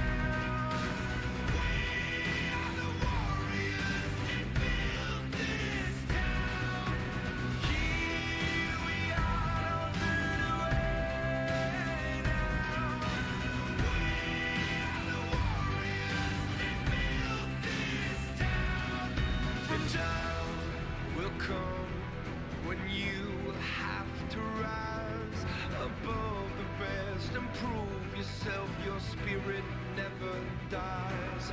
Farewell, I've gone to take my throne above, but don't weep for me, 'cause this will be the labor of my love. Hey, it seems we are having a malfunction, so we're gonna need to switch to a different game here. Yeah, so we're gonna have to remake it. It'll be back up in a couple minutes, boys, and by a couple I mean like 5. So we're just gonna leave some music playing, and we'll be back when the game starts.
Welcome to the world, no heroes and villains. Welcome to the war, we've only begun. So pick up your weapon and face it. There's blood on the ground, go and take it. You get one shot to make it out alive. So higher and higher you're chasing. It's deep in your bones, go and take it. This is your moment, now is your time. So prove yourself and rise, rise.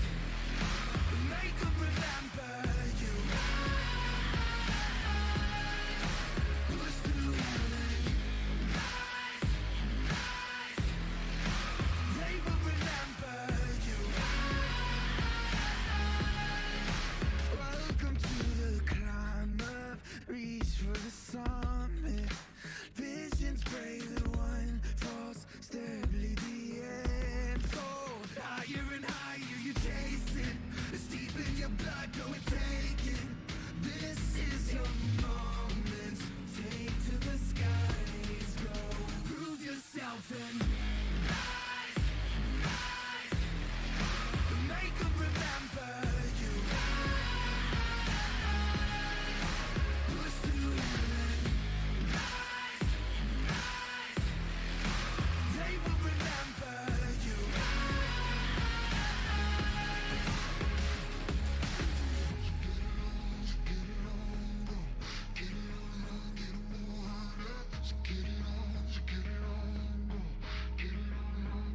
It is you fight among the dead beneath the dirt. Or do you know yet? Or do you want it? And when the giants call to ask you what you're worth, or do you know yet? We don't die. Prove yourself and rise, rise. Make them remember you. Push through heaven. Rise, rise. They will remember you. Prove yourself and rise, rise. Pick up your weapon and face it.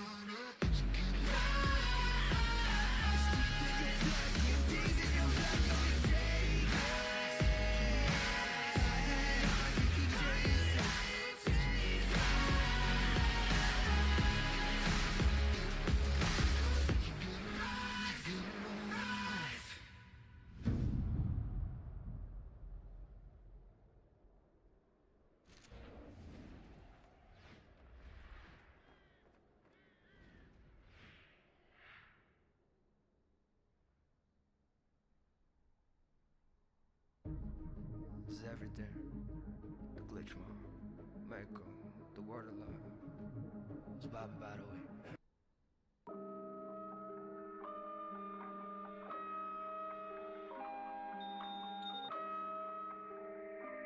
S.A.D.B.O.I.S.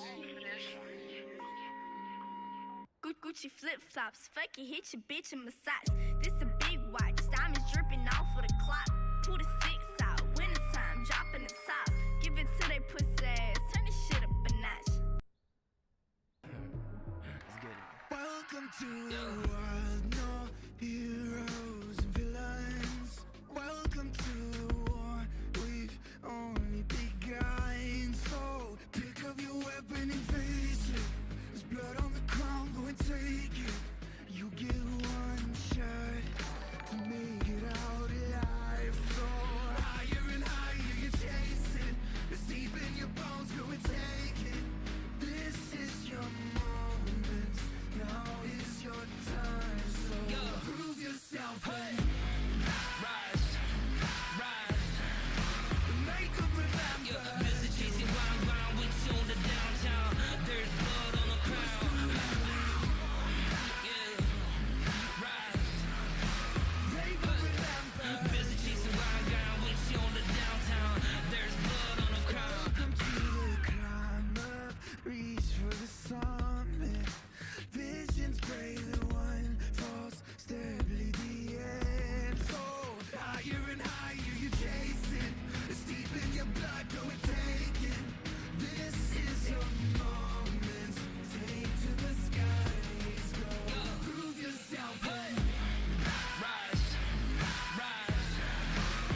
yeah, we can never be humble. We gon' shine, move a scene when we enter. 평생들이 저런 고백 형님의 heavy metal. Smell like a tin spirit 좀 golden lord 번호. Pick up a weapon and face it 아무도 널 막지 않아. 뭘 그리 말 많아 간중은 널 믿지 않아. 보기 전까지 무시 that's why we gotta rise. Homie god dang it I know my team 지멋대로 걷고 Yo 바꿔내 네 키보드 잘 봐라 모니터로 내 방패는 카시오 전투하는 날개 중력 씹어먹고 저 달나라까지 rising. Prove yourself and make them remember. Remember what we're about to do. Remember what we're about to do. Higher. They will remember. Remember what we're about to do. Remember what we're about to do. Pick up your weapon and face it.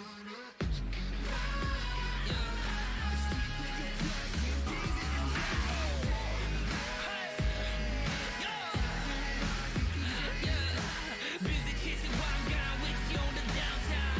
There's blood on the crown.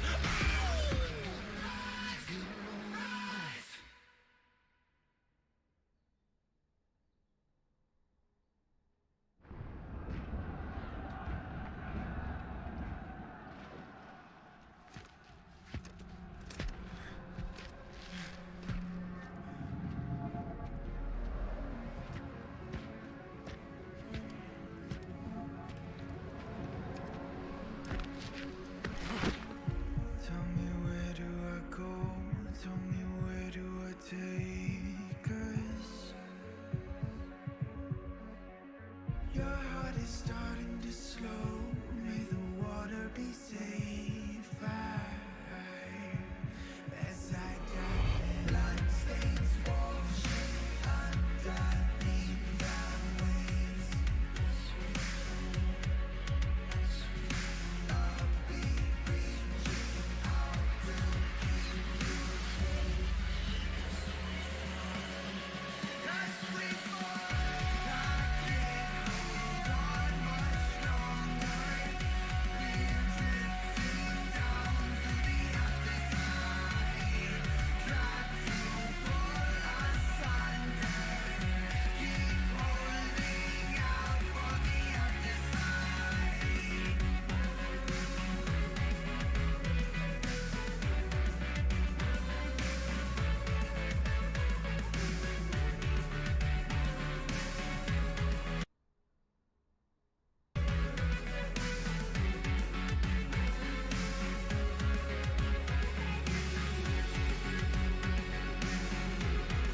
Gucci flip-flops, make a kick rocks. This a big clock. Check the wristwatch. Gucci flip-flops, fuck it, hit your bitch and massage. This a big watch, diamonds dripping off of the clock. Bad baby, got these bitches bustin' for cash. Do the dash, try to play me, bitch, I'm bustin' your ass. Lot of gun sounds, rolling bust down. Know why these bitches mad? Cause they trash and they fucking for cash. Too official, blow the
Luther, they took my kindness and my mercy.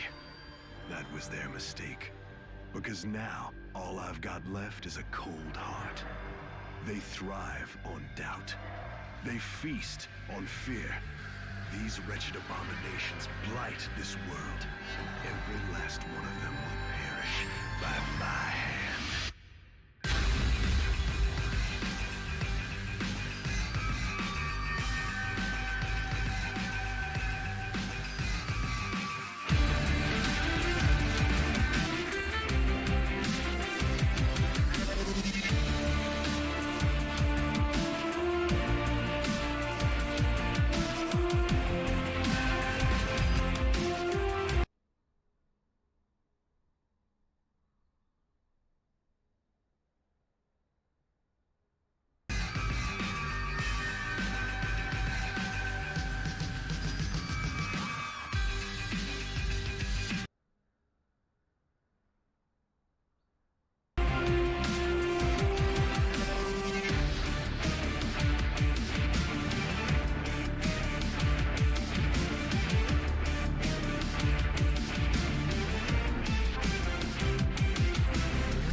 Legends never die when the world is calling you.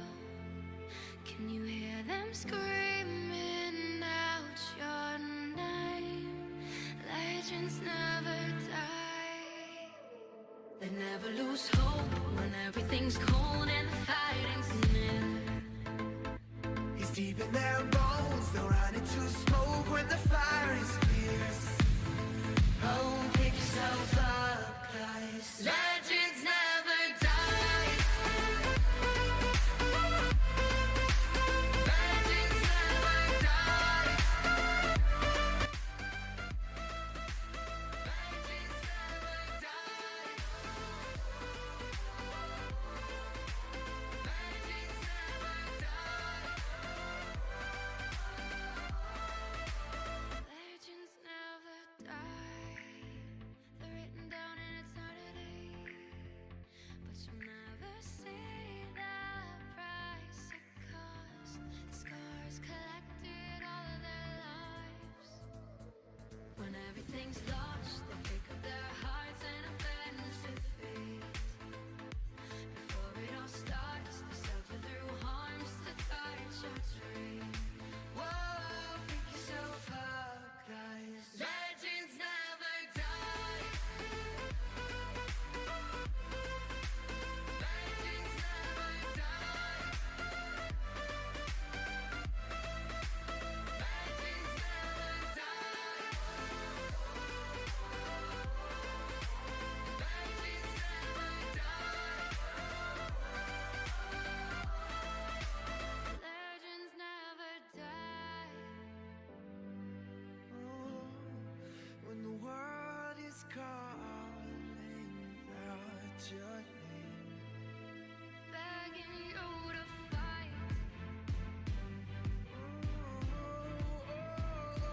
pick yourself up once more. Pick yourself up, guys. Legends never die. Legends never die. Legends never die. Legends never die. Legends never die.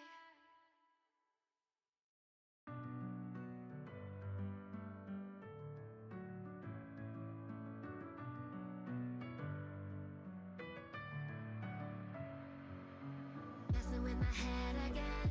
You had your heart set on me, but these feels they come and go, and they come so easily.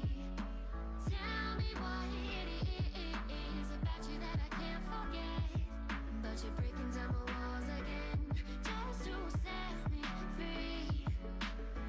Why do I, baby, why do I love the way you always leave me? Why do I, baby, why do I love the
Here we are.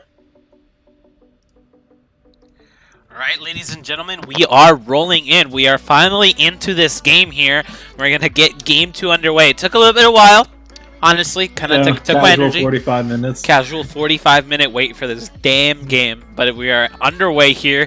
S.A.D.B.O.I.S versus Vortex. Vortex on blue side and S.A.D.B.O.I.S on red side. We got Mr. Loker for Vortex in the top lane on Aatrox. We got Sora in the jungle, Nidalee. Sandillion, my boy, on Ahri. iGlory, Sivir, Steve the Crusader on Thresh, and then on S.A.D.B.O.I.S we got the Urgot in the top lane for It Omnia Vanitas. We got Seathor on Camille.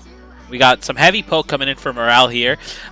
Lesson rotation on Galio, Devastation on Lucian, and Morale, like I said, on Xerath with his poke champion. Morale has a 20 gold lead. Poggers, it's over. It's actually over.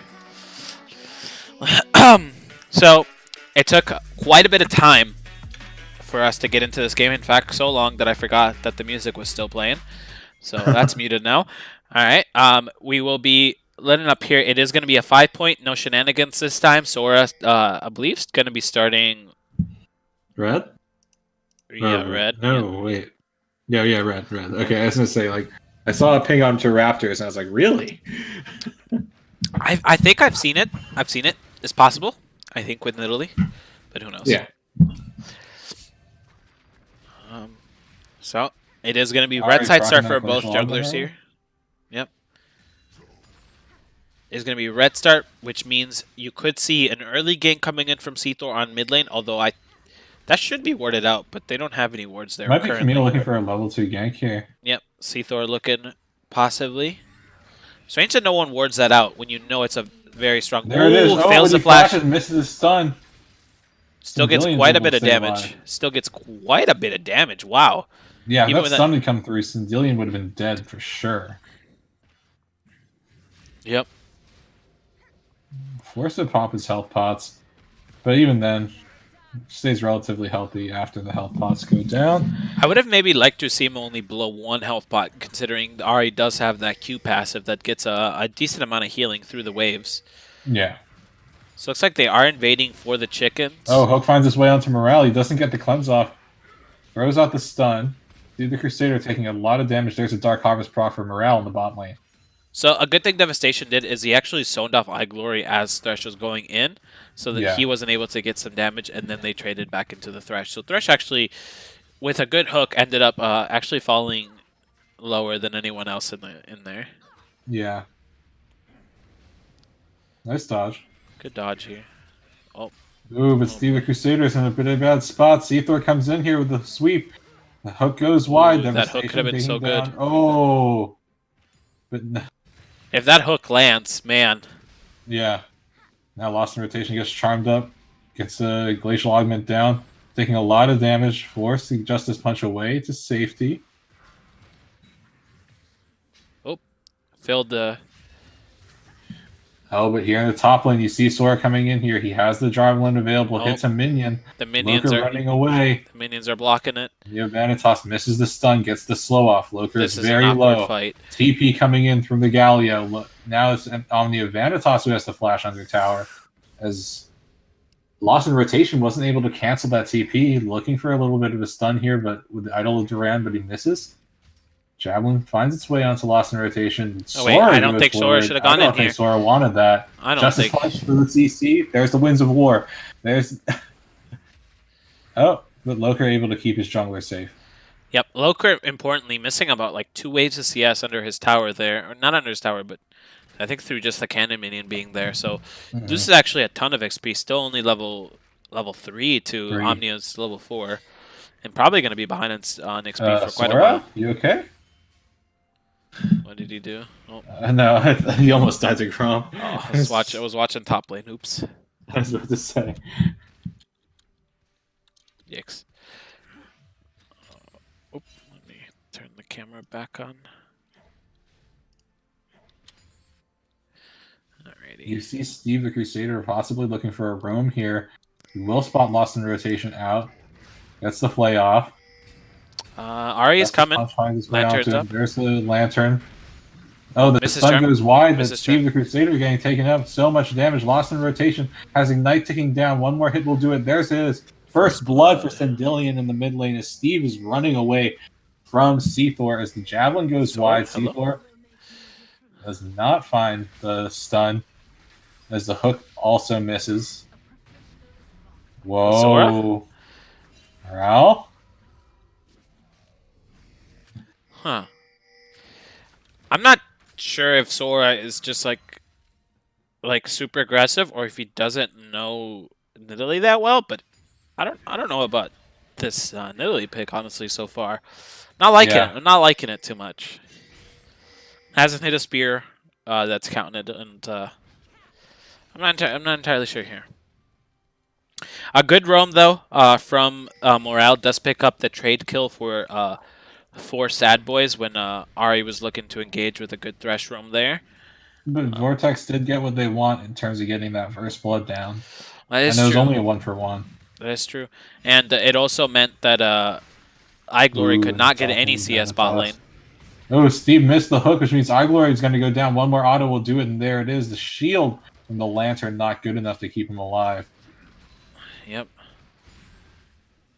And, you know, this will mean that Devastation is going to hit like a truck for a little while before Sivir can get anything going for her. So, I mean, this is ideal what you want for Devastation and versus the Sivir from iGlory. Ooh, lost in rotation, gets the idol to Randolph. There's a stun from the Morale. Sendilian forced to run away as he lands the charm. Devastation gets hooked under the tower, I think? Yep, he does. Just a small one. Ari is able to leave. Very good roam coming in from Xerath and gets a really nice stun, but just didn't have enough damage there. Loker's level 5 in this situation. If the ultimate comes down onto him, the Ignite might do it enough. Heal? And there it is. Oh, nope. Fear. Fear into Justice Punch into Idol of Durand means that Sora goes down really quickly. Yeah, I'm really not liking the... really not liking the Lily, honestly. I think needs a little bit of more practice before going into Nidalee. Instant TP from Loker back to the top lane. He really needs to hit 6 in this situation. Yeah, he is severely behind. He just hit 6, and Omnia is currently level 7. So we're gonna definitely need to see a big power game coming in from Sendilian in this game because his silence are struggling. So much harass off this. The hook finds its way onto him, but it's the zoning ultimate from Devastation means that iGlory is not able to return any damage out. Yep, and Devastation is doing this very well, where he's getting the Sendilian misses the stun. There's the hero's entrance from Gallia. Seathor is just going to get the kill, maybe with red buff, as Morale snipes it away. Yep. This is just domination, sad.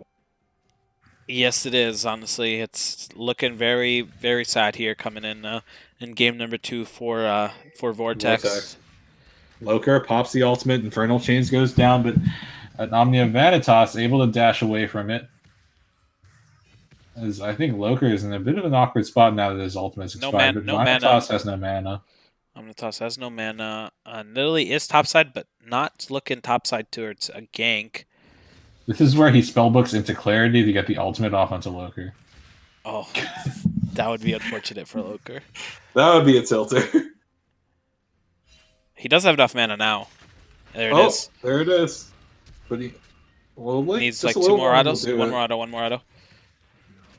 But it ticked out. Barely ticked out. If he had gotten this passive to proc, that would have been perfect. Yes, that would have been very, very good for him. Now no ulti. Loker is a little bit safer. However, he is not having the best of time in this lane. Sendilian gets pinged out by the ward. He's clearing it. See it lost in rotation, responding to his opponent's movements. Charm finds its way onto lost in rotation as he does take a fair chunk of damage. Vanitas probably can win this with the passive procs, but he's very low. He has no mana. Sora finds the Javelin on, but it's not good enough as for any engages. There's no follow-up damage because Sivir is actually getting hit up by the Lucian in this situation. Now Morale looking for the Arcano Pulse. And he cleanses. He barely dodged the hook, and then he cleansed afterwards. Yikes. Well, I mean, he's been landing his abilities for the most part. That was just a really reactive cleanse. Yeah, yes, it was. So just didn't want to get hooked there, honestly, and decides to blow the cleanse. You know, if he does get hooked, it could have been it was 4v4, and maybe he just didn't want to exactly take that fight there. So does blow the cleanse, so he will not have it up. But this is definitely a bait, and I think Steve should be able to read it. Ooh, wide. So good read for Thresh not being able to not engaging there, because that could have been really bad if he did continue to walk up. Missing pings on the Ari as she does get spotted out, pinged down.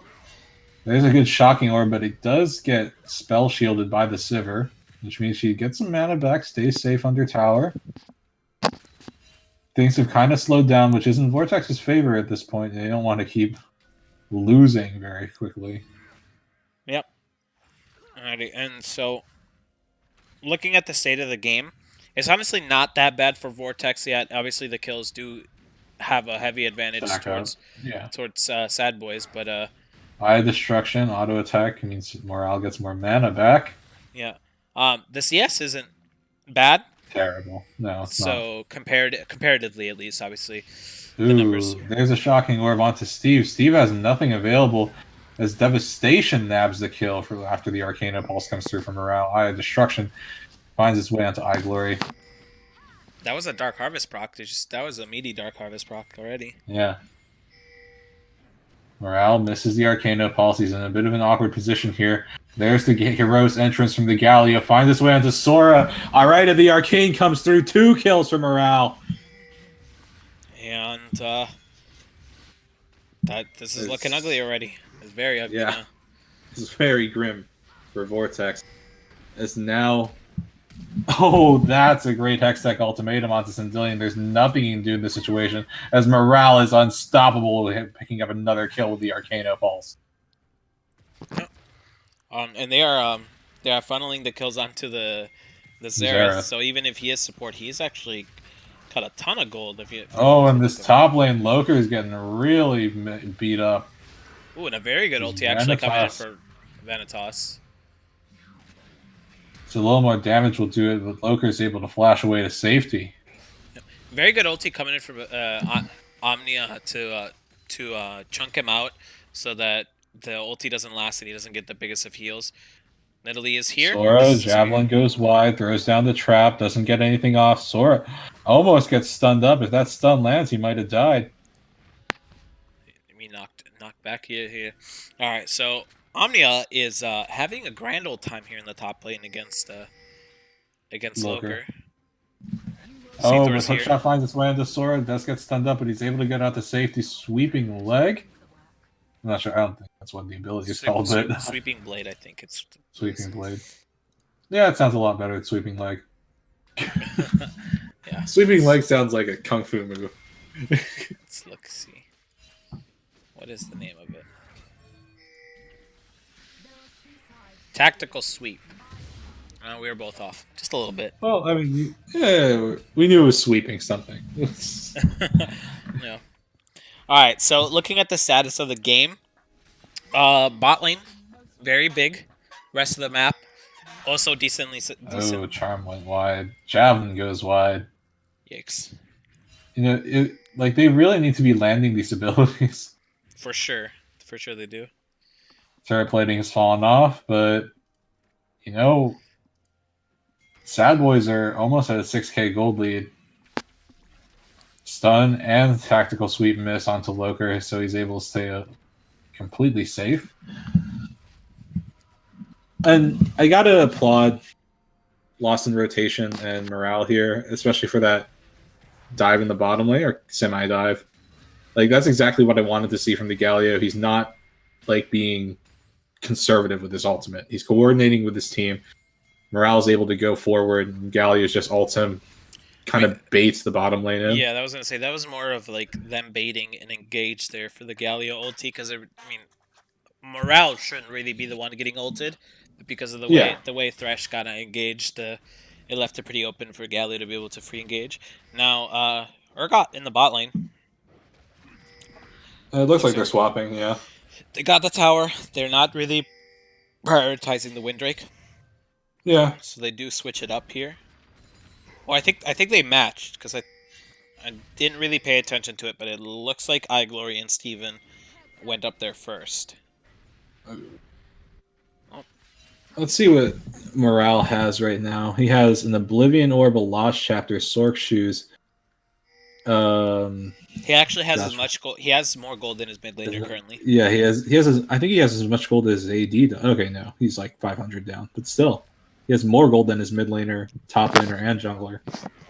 Yep. Funnel the Xerath. I mean, Morale picked up a Dark Seal. Yeah, I mean, you funnel this Xerath, like he's gonna get huge. Yeah. He's already bigger than his mid laner. So I mean, he is basically the mid laner, and then Galio is just like a third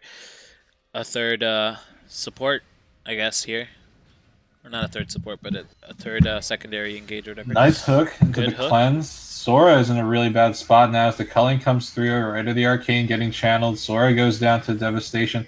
As the Galio ultimate hero's entrance does find its way onto Devastation, Loker goes forward looking for damage down as he pops World Ender, but now he's going to be dropping. As Sindillion looks for the kill onto Devastation. One more auto, the Ignite ticking down might do it, and it does, and Sindillion gets out clean with the Spirit Rush.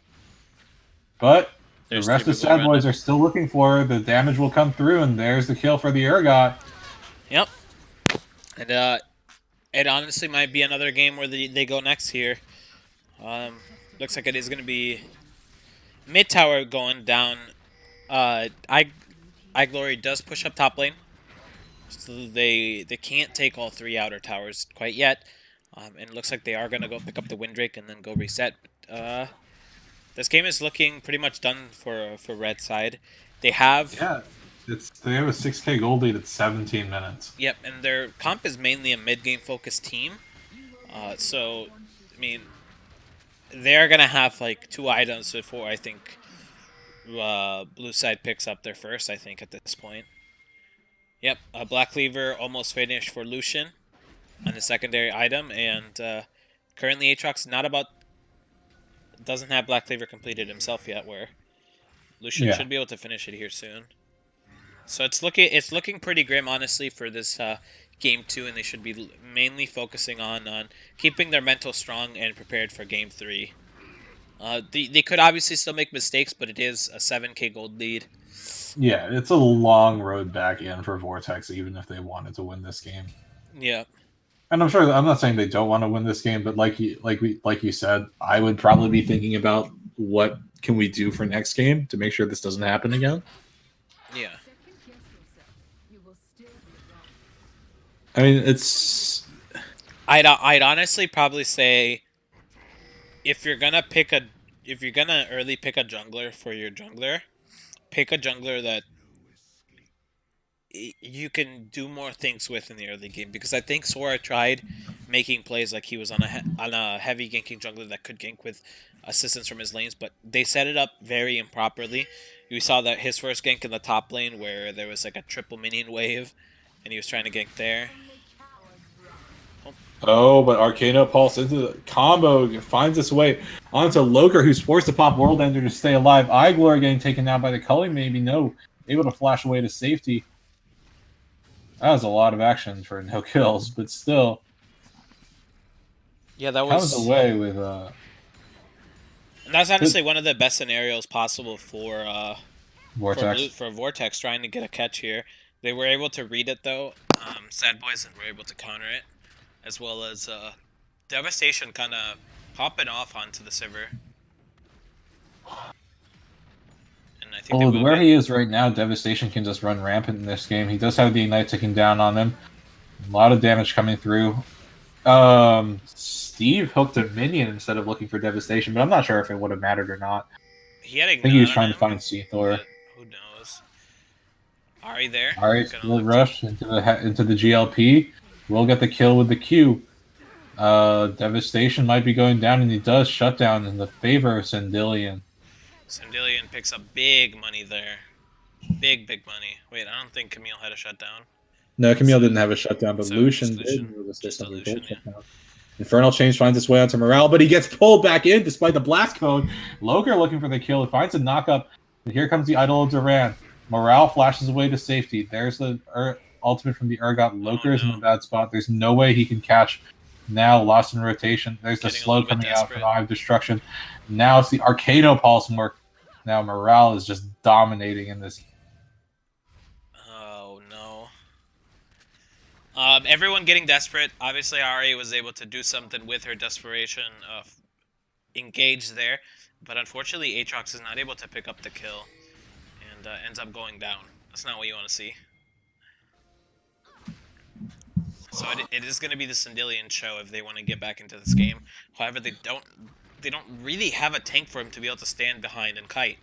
So yeah. This is maybe where their comp falls. You know, they have the Ari damage. I'm really questioning that Nidalee pick, both as comp wise and as individually wise. It hasn't been performing, and thematically, it doesn't really make a lot of sense there.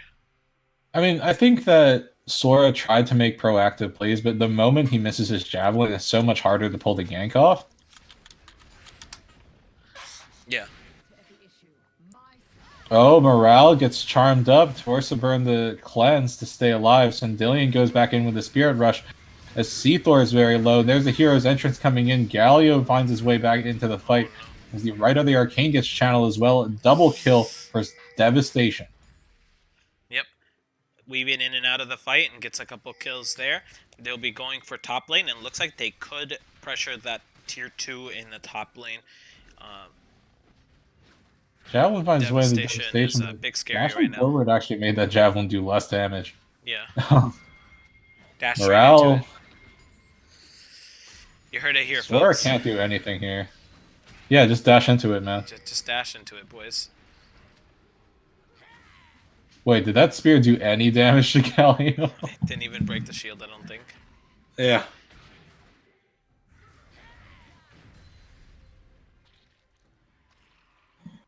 Let's see how much gold is in everyone's pockets. Okay, so no one's sitting on a significant amount of gold, but as you can see, there's just such a huge gold difference between all of the laners, like significantly. The only like non-huge difference, I guess you could say, is in jungle and mid. Yeah. But still, it's huge in bottom lane. Very huge. I mean, that's all the kills being channeled down there. Let's look at the gold real quick again. Another Cloud Drake. Oh boy. And Galio has CS now, so that the Xerath isn't ahead of him in gold. However, the Xerath is still very big. Lucian is huge. He's almost double his top laners. Not even close, but almost 2K, 3K above his top laner's gold. Oh, gold. Okay. Oh, Vanitas looking for something here. Loker pops the ultimate to get the movement speed to get away, but he does get stunned up. Resurrecting now. Vanitas still has the ultimate available, I believe. Doesn't even want to use it though, as I don't think he goes on a killing spree. Ooh, good catch. Good shutdown onto Loker, or onto Morale rather. Something I want to look at is, has Sora actually... Okay, so that is strange. Sora is actually a Nidalee player. 128 games played of Nidalee this last season. I mean, I'm not saying he's playing Nidalee poorly. I think that like it's just in the top lane for like it just really hasn't panned out. Yeah, I think in the top lane, for it's more the instance, pathing than the champion, I guess. I should say. Iglory has to grab that lantern. He is able to. Yep. But in the meantime, you see Devastation and Seathor just pushing down the top lane. Yeah.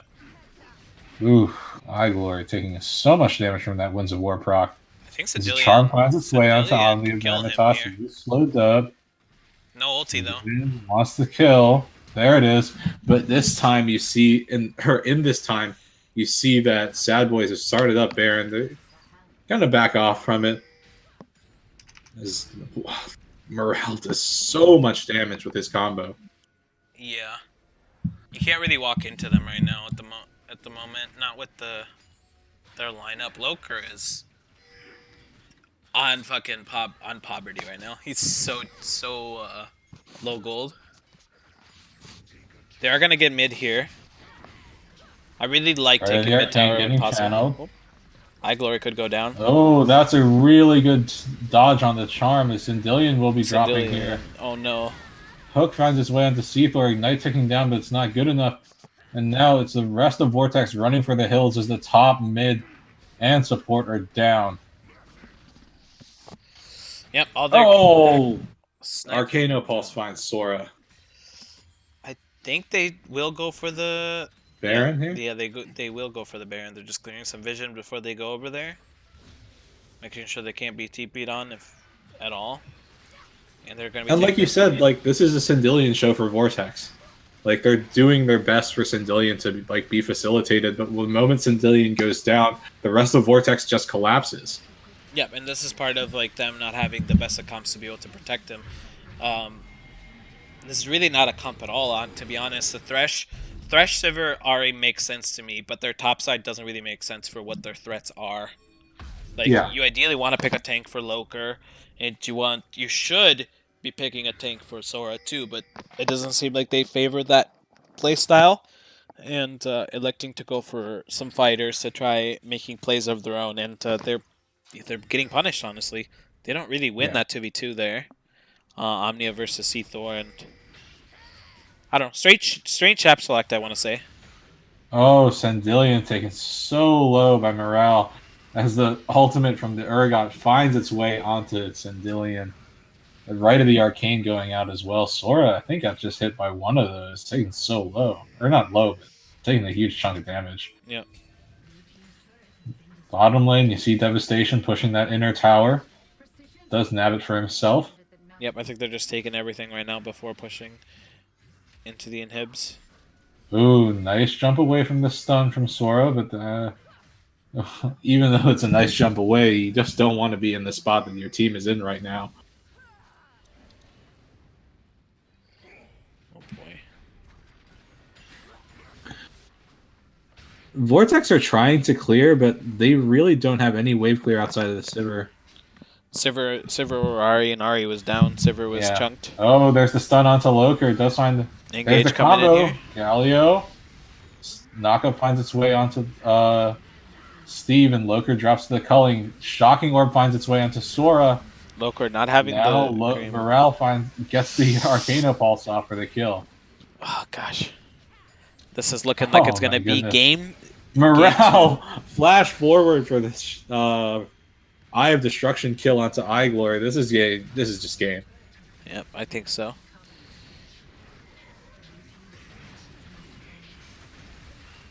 As the rest of S.A.D.B.O.I.S is just trying to pad KDAs. Seathor goes golden in the fountain. Yep, and it will be game 2 for dominant game. Yeah, very, very dominant. Even more than last game, which is not a good sign for Vortex here. So we are gonna take it to a pause here. Go load into their next game and hopefully get it taken care of pretty here. I would like to see a comeback for Vortex, but it is going to be entirely based off their champ select and see if they can able to reset their mental. All right, so we're going to go into some music and be back soon.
watching it end again and again.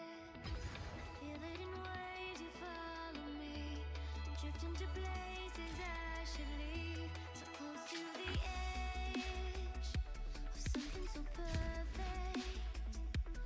We were too scared to take the leap. I'm missing the way we used to be. Let me go. Left me in this mess, I'm falling. Never know. Can't find a reason why. Couldn't get any closer. Can't find a reason why. Couldn't get any closer. Can't find a reason why. Couldn't get any closer.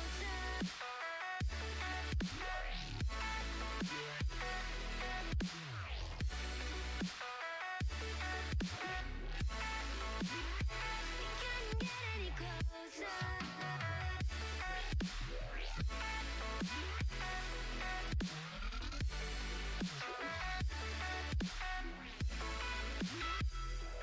Tried to forget all that we had.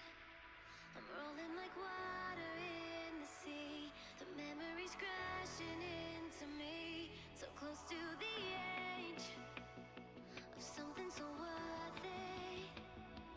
You had the world right at your feet. It almost is all we'll ever be.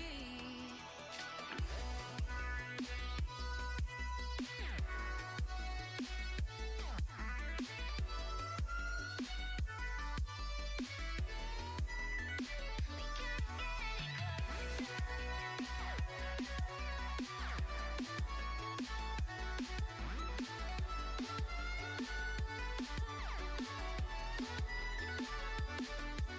Let me go. Left me in this mess, I'm falling. Never know. Can't find a reason why. Couldn't get any closer. Can't find a reason why. Couldn't get any closer. Can't find a reason why.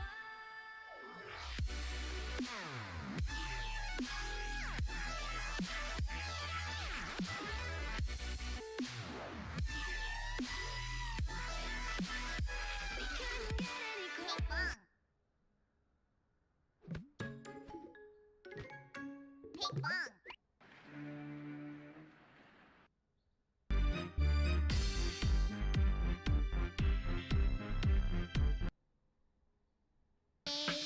Shark doo doo doo doo doo baby shark doo doo doo doo doo baby shark doo doo doo doo doo baby shark.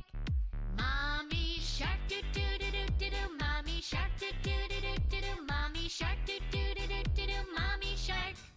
Daddy shark doo doo doo doo doo daddy shark doo doo doo doo doo daddy shark doo doo doo doo doo daddy shark.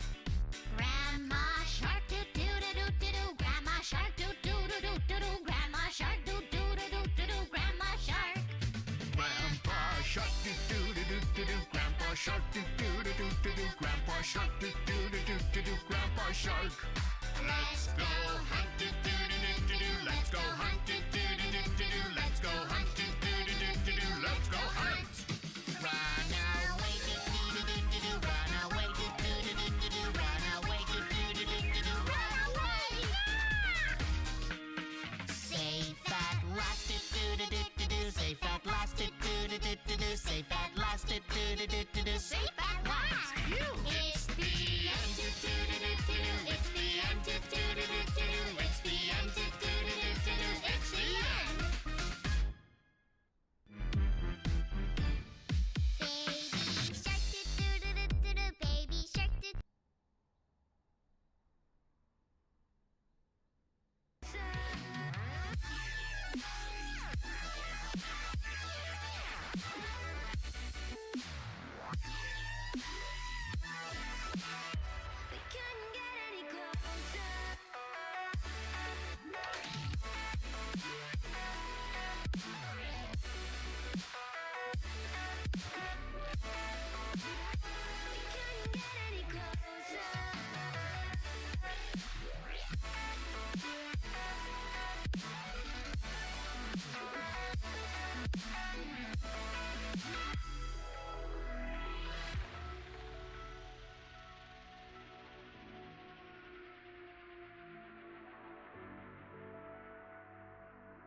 Okay, well, welcome, ladies and gentlemen, to the pregame of Game 3 for this Season 6 semifinal Prophecy Cup.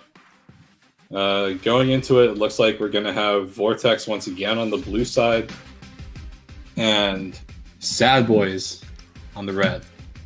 Yep, and hopefully we will have a better champ select here that actually matches up well. Vortex needs this game to be able to I mean, obviously if they lose this game they're out, but they need to have some sort of showing here, some sort of life. Even if they win here, if it's a crawl, it is going to be a struggle for their next game. So we have to see them have a good champ select to have a good chance of coming back into this game. We talked a little bit about it while we were muted, but we would like to see. Oop, I'm really loud. Oop, let me turn that down a bit. I would like to see Dilution being banned out here. It's been pressuring the server a little too much. I know we talked about it decently enough. So we would like to see that being taken off the board. So same bans coming in here. Looks like Nocturne is going to be saved for a third ban, so they can see what exactly is going to be happening. And it is going to be, looks like the same three bans. Same first 3 bans. Yeah. So maybe they are going to be changing the champ select a bit. Yep. So they leave up the Nocturne, trying to maybe bait it as a first pick this time instead of the Aatrox. It looks like Lokar might be considering it. Nothing's being hovered, however.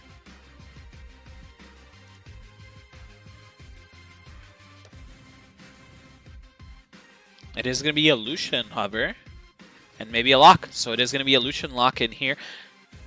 And it does mean that it could force a bit of a change in chap select where you possibly could force Morel onto Braum, or you could see them with Morgana being banned.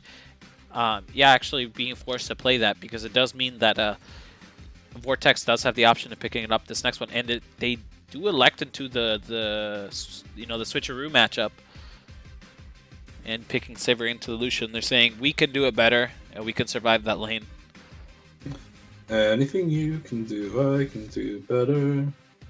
Yep, and I doubt they are gonna play the Braum like we said before. He is not a player. He's not a fan of that champion, and it is gonna be a Sion pickup for Omnia. Yeah, I think he did a pretty good showing in game 1, and there's no reason to not pick Sion at the moment. Yeah. So I really want to, like, if I were Vortex right now, I'd just go ahead and pick support and top, maybe. Yeah, that's what I would pick. I mean, what you could see here, and I would maybe like to see, is do a Braum Ornn, although Ornn isn't exactly very much seen currently. It's a very good champion specifically with a Braum, so you can't be blocked. Your ulti can't be blocked. Mm-hmm. And it also provides a really good engage for their team. And literally being picked up again. Oh dear. The run back from Sora. Yep. BM hover on the Nocturne. But I don't think they're going to be going for it. They're just going to run with the Kha'Zix again. Yep. I don't see why not. They do have a tank already in the top lane, so they could go for the Kha'Zix, and it does seem like it will be locked in here. Yep. Oh, no. Brand. Whoa, last Brand second switch to Brand. Throwing on the going gauntlet. for another Dark Harvest support. And throwing on the gauntlet and saying these mage supports are where it's at right now. Dark Harvest is broken, and I'm going to abuse it until it's hotfixed again. Totally understandable.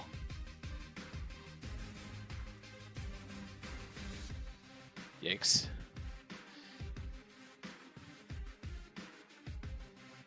Alright, so bans being tossed out. It is going to be Aatrox and Kha'Zix being banned this time. They don't want to see the Kha'Zix. And Akali being banned out, so they don't want Sindillion having any chance of being able to come back. You could still see the Ahri being picked up again. He did do decently. Got caught out a couple times, but other than that, performed decent on the champion. I mean, there were just so many tools that S.A.D.B.O.I.S had available to deal with the Ahri. Yeah. Between Hookshot, Shocking Orb. And the moment the Ahri gets CC'd, they just jump onto her. There's not much the Ahri can do in that situation. But it's going to be 2 more jungle bans coming through from Vortex here. As Devastation likely going to be picking jungle, I suppose. Yeah. That is what you'd expect here. Ooh, Lee Sin. Trying to flex on them.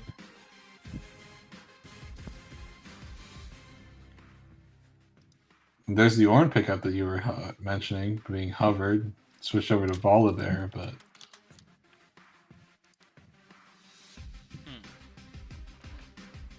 I wonder what they're going to go here in the top lane. I want to see a tank. Okay. Oh. Another carry. I want to see a tank. Please play a tank. You did fine on the Gragas for game 1. Yeah. Oh, no.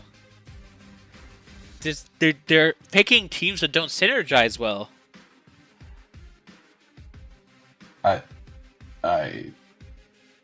can kind of see some degree of synergy between Galio and Kennen. Galio, Kennen, yes, but they have now their top side is entirely AP focused. I mean, and Sion can just do get tanky. Yeah. What is the adaptive helm and won't take any damage. Yeah, Brandon Saver could just auto from the back, and you have potentially looks like Lissandra being picked up here, so they have some counter engage. Oh, Zoe. Oh, it's the Zoe instead. I was going to say Lissandra would really round out that comp very nicely, but I guess S.A.D.B.O.I.S kind of want to flex on them a little, pick up the Zoe. Yep. And if you wanted to round out a comp, yeah, you would pick an engage mid laner here, but they decide they want to have some fun, pick up the Zoe. Looks like people are... I don't know if I'd say griefing Champ Select, but it does seem like some champion picks seem like they're really going for desperation. Tossing out the Kennen in the top lane. I would assume it'd be an attack speed Kennen, so that their comp isn't entirely AP focus. AP focus, but that is what you would pick into Sion. You either pick, if you're picking ranged top laner, you are picking AD Kennen or you are picking Gnar, is what I typically see there. So we'll have to see how this goes. Maybe Loker is big brain and he decides to go for what's that that keystone? Which one? It's either press the obviously he could take press the attack if he's going attack speed, but there's the why can't I remember the name? The one that Victor takes in the top lane. I can't remember the name right now. Phase Rush? No, he doesn't take Phase Rush. He takes Kleptomancy. Oh, okay. Like I don't know.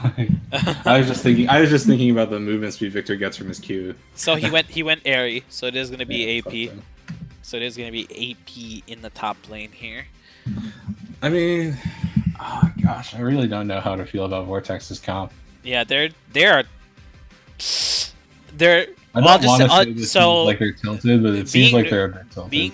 Being neutral is they are throwing down the gauntlet. They want to go for it all. They're picking all these damage things. Syndillion is being chained up. They're saying you're not going forward anymore. You're playing a tank, which is not exactly what you want to see out of their carry.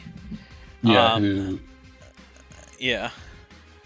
Enough said about that one. Would win lane, but it would go god awful with the comp. That's true. Vortex, why do you give up this series? Not versus. Oh, come on. Yeah, it honestly seems like Vortex's mental is gone and in the trash. If I'm like looking at it from a player perspective, being brutally honest. Yeah, if I'm brutally honest. Yeah, it doesn't really make a lot of sense. Lucian Braum, very strong lane. However, they are into a mage and someone that can spell shield. The one thing that can stun you. So we'll have to see how this plays out. But if Brand gets going, that bot lane's not going to have any fun. Mid lane, I mean, it's Galio versus Zoe, so I don't think anything's going to happen there. In the jungle, you would say Nidalee has the 1v1 advantage, but anything 2v2, Lee Sin has it. And Kennen going AP is, I don't think, going to be able to really do much against the Sion.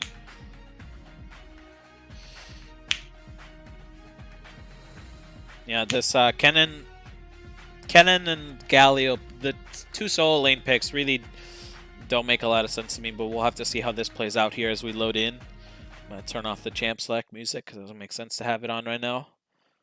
Put on some Baby Shark real quick. Alright. So we will be getting into the game here shortly. I don't know what side do you favor? Obviously, I talked enough, so go ahead and talk about the teams and whatnot. Just thinking about it compositionally, I have to favor S.A.D.B.O.I.S, like substantially more than I would favor Vortex's comp.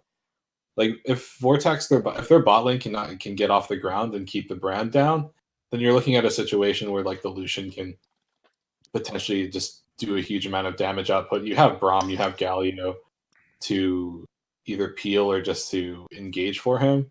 Kennen is a decent engage tool. The only thing that like I can't really see like working great for the Lucian is the Nidalee. Like yes, Nidalee can heal and give you an attack speed buff, but I just feel like there would be better options if that's the kind of game you want to play if you're on Vortex's side. Yeah. Whereas the comp that S.A.D.B.O.I.S have put together is a lot more straightforward, just IMO. Like Sion, really good engage. Lee Sin can be right behind them. Zoe, strong poke. Sivir, great team fighter. Bran, not only is he devastating in lane, but once he gets his pyroclasm and his other abilities off in team fights, then Bran can almost win a team fight on his own as long as he has mana. Like, I just see the flexibility of S.A.D.B.O.I.S' comp a lot better than Vortex's. For sure. We'll have to see how this Nidalee plays this game. I wasn't a big fan of it last game, but he has more gank assists in the mid lane, I would think, this game. So hopefully he can do something there. Top lane, if Loker can get into a good position, is actually a very good pick into the Sion. Range carries usually bully out the Sion very well until Sion can pick up his first item or his boots. So it'll be entirely reliant on jungle pressure from both sides to see how top side is. First game, there was a gank that kind of offset the game in the favor of S.A.D.B.O.I.S. However, I don't see that happening too much this game, although you could see Lee Sin make his way down there. They are on purple or red side, so he is and should start red and maybe look for a bot side gank with his pathing, but who knows? So what I would call for if I were Vortex, and like this is just my opinion, like you want to get the Lucian ahead. You have Nidalee send jungle attention down bot lane.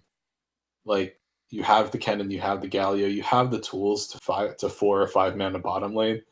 Sivir Brand, not terribly mobile. Like Sivir with On the Hunt makes you move really fast, yes. But like if you're getting 4 or 5 men in bot lane, this duo lane doesn't have a lot of survival tools to stay alive. Yeah. So maybe that's what you want to do. Maybe you want to have the Nidalee bot lane like fairly consistently and have the Galio and Kennen come down when they're 6 to get the bottom lane for Vortex snowballing. I think you have to gank that lane pre-6 because if Morale hits level 6 without any punishment, a 2v3 could be easily turned by them, I think. So we'll have to see how this goes exactly here. Because it's not like Zoe can easily answer a Galio ult. Nope. And as you said, Kennen should get an early advantage, so maybe if you can push that early advantage strong enough, you can get Kennen down to bottom lane, and you can make it so that Vortex's AD carry really takes off in this game. But like that's the one door that I see for Vortex at this moment. I'm not saying it's a bad door to use, but it's a pretty obvious strategy. Yeah.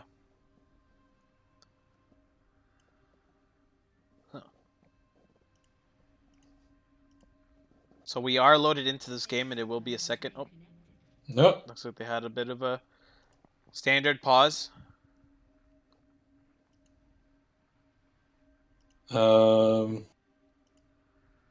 Seems like, according to the chat, someone had to step out for a moment.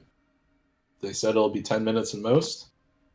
So 4 seconds in this time. No one even. No problem at all. All right. So I guess I'll put it to Music. Music, I guess, again. All right, I'm gonna mute us on stream.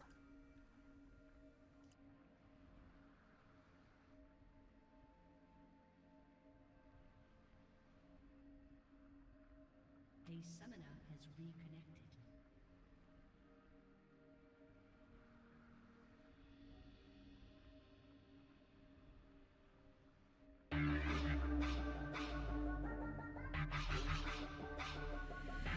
You know who it is.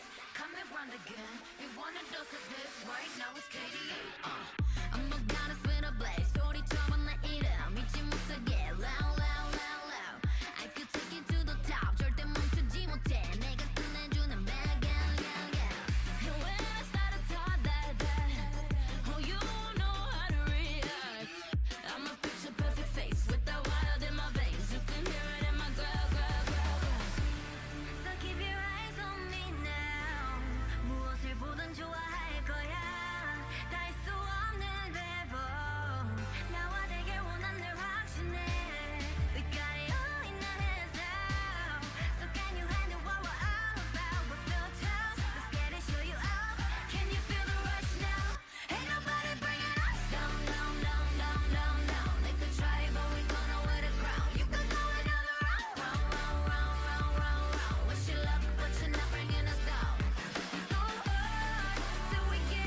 come and move that in my direction. So thankful for that, it's such a blessing, yeah. Turn every situation into heaven, yeah.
To be young and in love in New York City.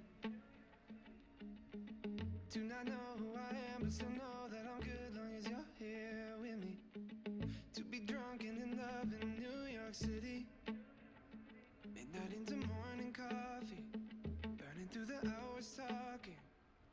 Damn, I like me better when I'm with you.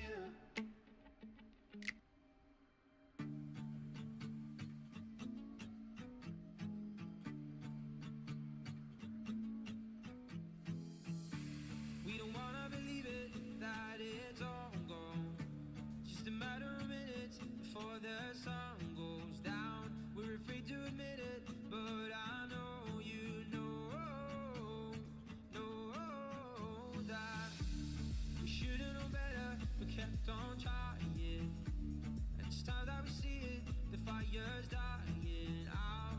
Can't believe that I see this. We're out our chances now.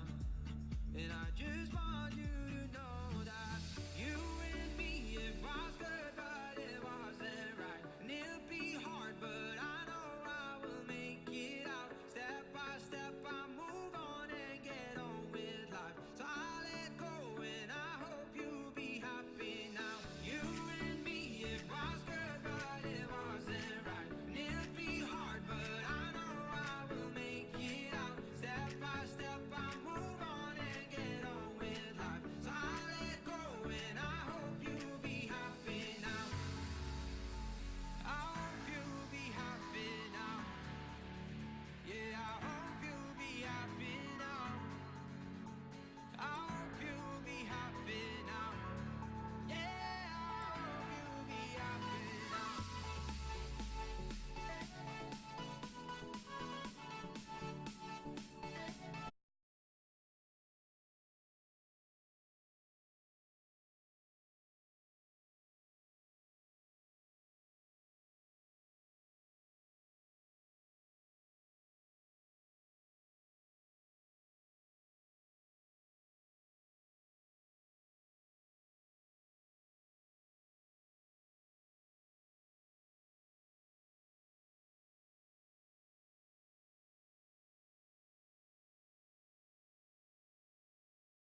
Lucian really doesn't offer a lot in terms of being able to trade back anything. Yeah. And this is the exact opposite of what Vortex want to happen. They want to get their bot lane going. And if Lee Sin just comes here and level 2 ganks them, it's very difficult. Yep. Oh man, if iGlory is going to be big zoned out now. If iGlory had taken that stun this game, I think this lane might have been over. Oh, now Sora's getting caught out. He doesn't get the slowdown, but the Ignite's ticking out. There he goes. Now Devastation in the eyes of Vortex's bottom lane. Walks away from the stun popping, though. It is still not looking good for him. Morale's level 3. He gets the stun off. And there's the kill. pop from the passive. Looks like Galio picks up a kill onto the Lee Sin somehow. Looks like he might have overstayed taking the chickens. Yeah, but Lee Sin has a 3 minute 30-second timeout. Yeah, that's not a big yikes. Not what you want to see. And he hasn't even taken his side of the jungle yet, by the way. And now the bottom lane of S.A.D.B.O.I.S is just pushing with impunity against this Lucian who's so low. Yeah, I don't think Lucian can really do anything here. Ooh. Ooh. Good dash away. Alright, so probably gonna count his chickens that he's at least matching in CS as Saver, and Saver's missing quite a bit of CS. Yeah. He's gonna be able to back, I would assume. Nope, he's not backing. Lost in Rotation's starting to run low on mana here. Yep. Oh, but the sleep comes through, meaning that Sindillion does get hit up pretty hard with the Dark Progress proc coming through. Sindillion, I think you got to be a little bit careful, even though Lost in Rotation's out of mana.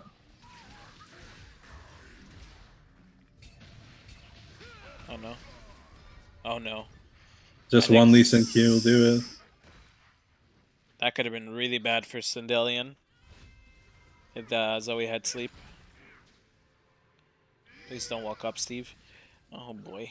They are not having fun. No, they're not. Does Sora?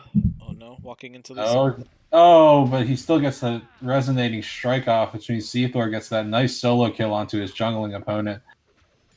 Yep, and the bottom lane continues to push in here. I think this is not looking the greatest for Vortex. Vortex here. Oh my god. Cannon up on CS though. We got that going for us. I mean that's to be expected though. Galio down on CS but has a kill. And bot lane getting reamed honestly. Yeah. Chat, there is no go next. Unfortunately. They either win going next means going to sleep. Yep. Honestly. Going next means going next season. Actually, no. I think they would have a third place match. Hypothetically, yeah, they would have a third place match to play. Cannon going in here, slicing Maelstrom down. Omnia Vanitas taken very low, but he doesn't go down to Loker's damage. No AP yet. I guess it was a good slicing Maelstrom, but Loker's just a bit too tanky. Has a bit too much health. Yeah, there's no AP for him to be able to really get onto him. Maybe you would have liked to seen his first back before doing that. Seathor looking for the Sonic Wave into Resonating Strike, instantly gets it down. Loker taking it incredibly low, but he's able to flash away to safety. Sora gets a Javelin Strike out, but now it's the Paddle Star into the sleep that gets the kill. Now Sindillion comes in with Hero's Entrance, tries to do something, but flashes for the taunt, gets the auto off. Doesn't have his Q. I don't think he's going to get him.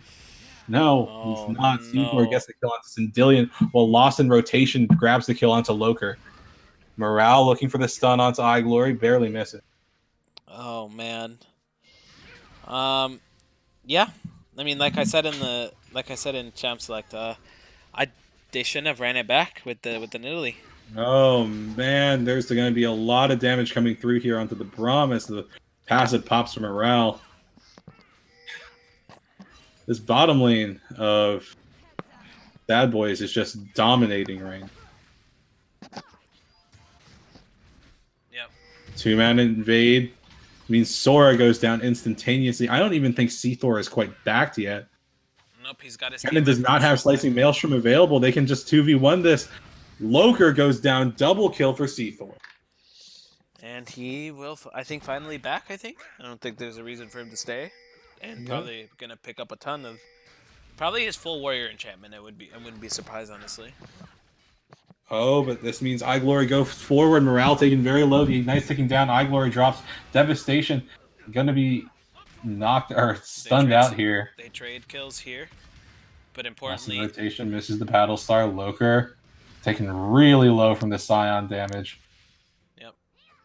Looks like Scion is going to be building Abyssal Mask. I think that's pretty interesting. Oh! Sendilion did not account for the fact that he would go back into the trap there. Loker goes forward. He does have Slicing Maelstrom available, I think, but I don't think he wants to fight with it. Yeah, not at the moment. Looks like Lee Sin elects to go finish Ravenous Hydra before anything else. Feeling himself a bit here. It's gonna be very hard to deal with in a 1v1 situation. Yeah, feeling himself in this game, honestly. Looks like he wants to get the dive off. Gets the Sonic Q. There's the ultimate. Oh. I think he goes down here. Shut down for Sendilion. Seathor getting a little bit too feisty. Trying to go for the flashy play, but goes in a little too soon before the taunt finishes and goes down there to a nice trade kill by Sendilion. That's a very good shutdown for Sendilion. You know, catching him looking back for up. morale. Winds of War. Steve ends up getting the kill. Now it's lost in rotation. He gets taunted up, but he walks away from all the damage. Yep. Top lane not going in favor of Kennen like he originally wanted rotation goes forward, finds a sleep onto Sendilion. Battlestar looking for the damage. Does not have Ignite available. Can't go any further forward. But now Loker's come down to roam. Looks for the Battlestar kill onto the Galio. Loker has the Slicing Maelstrom coming down. He's barely missing the stuns, but now the sleep comes through. Easy Battlestar kill for Lost in Rotation as the TP gets channeled from Ed Omnia Vanitas into the bottom lane. Steve has already gone down. iGlory's running away. I was going to say Seathor might go for that. Looks like they are going to be going for this tower, though. And they're still going for the Lucian as he's zoned away. Yeah, they're just zoning him off so they can get this tower. Seathor's behind iGlory. Is ballooning. And that's... Yeah, This might be the fastest game of the series. I think so, yes. I think they're mentally checked out, honestly. Some of them are. Oh boy. There's really not a lot for me to like tactically comment on here because of how pretty much straightforward this is. They're going to be taking this ocean here. They will more than likely look to invade and get a couple wards if they already haven't. Looks like Morale's already on that. Going to be looking to probably take his jungle. There's no point in him getting anything in his jungle, honestly. Oh, Steve might be getting caught out here. Dodges the brand. Oh, that pulls out the hero's entrance from Galio. But nothing's to be had of it. Yeah. Oh, Sora finally lands his javelin, but there's no way he can go forward. Oh, Seathor just gets an easy solo kill onto Sora. But now Morale goes down. That's a good pickup, 1-for-1. But still, I think with the spot that Vortex is in at the moment, they need to do a lot more to get back into this game. Yep. So the mid laner is still alive. They can maybe push a little bit. No, they're not even going to go for any plating. Man. I feel like they're just playing incredibly reactively at the moment. I mean, that's what you kind of have to do with being behind here, but you need to get numbers on your side when you're playing defensively. They have some wards in their side, but I don't think they have. Okay, they do have vision upgrade for their Braum. He finds its way onto Sendilion. He channels the taunt. Battlestar gets the damage out right as the Idol of Durand expires.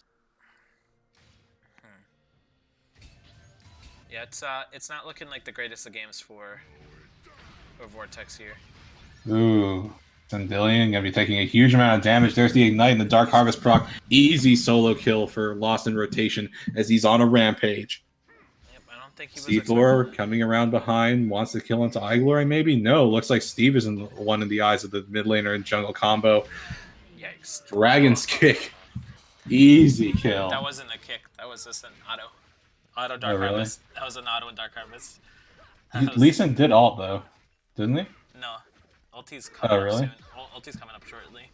I swear I thought I heard him ult, but my bad. Maybe just the auto thing. It looks like they are taking their second tower here, and This like is just such domination from S.A.D.B.O.I.S. Yeah. Like I said, I wasn't really a fan of the Nidalee game too, and I think they should have gone for a different jungle pick. But they didn't elect to do that. I mean, I really think that something that would be more available to facilitate the laners, because like Nidalee, I think is something that flourishes with really good setup from your laners, and while Galio has that, and Braum and Lucian have that, you didn't actually see Sora hovering around the bottom side at all this game. Yeah. So there's currently 13 stacks on Lee Sin. Joey, on the Lee Sin.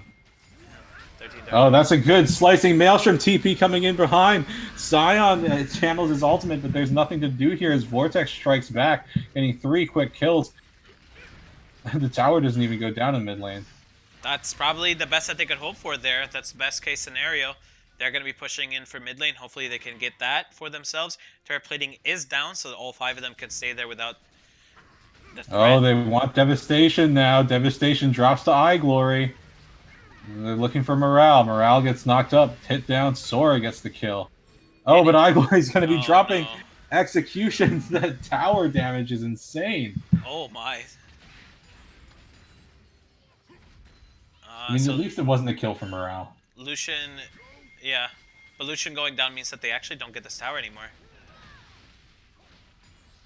Sora, I don't think he can go for the blue invade here. It looks like Seathor is looking to completely style. If you look at his build, he's not building his jungle smite or anything. He's going for a lethality item. My goodness. Sora running for the hills, away from Omnia Vanitas. Lee Sin's coming around. Lee Sin's coming around. Oh yeah, look at that. It's a dead Sora. Sonic. Oh no. Sora is just standing there as he dies.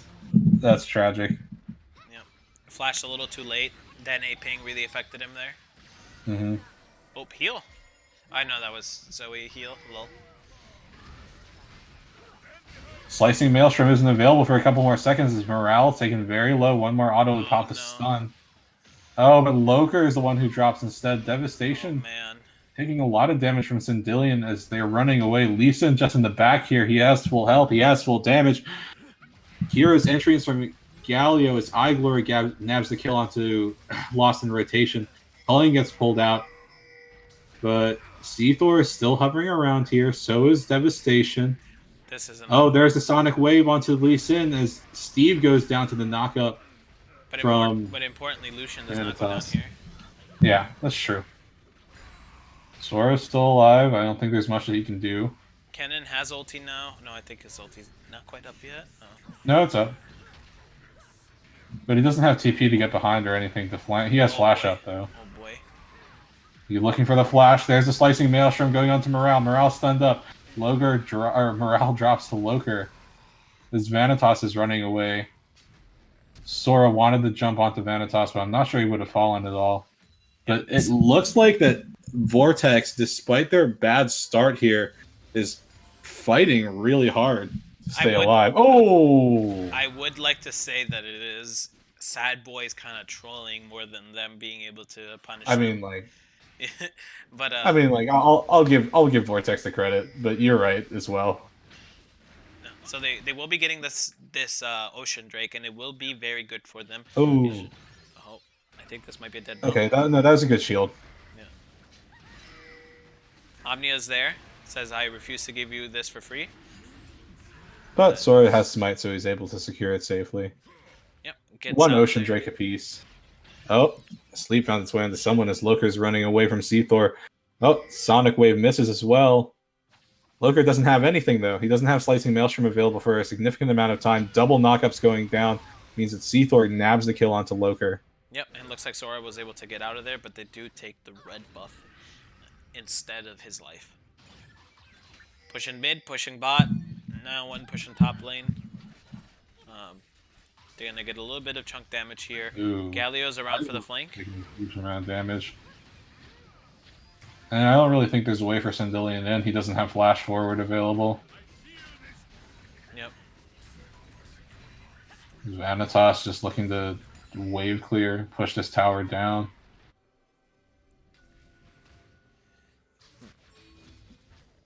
Roar the Slayer, not decimating smash, doesn't go through.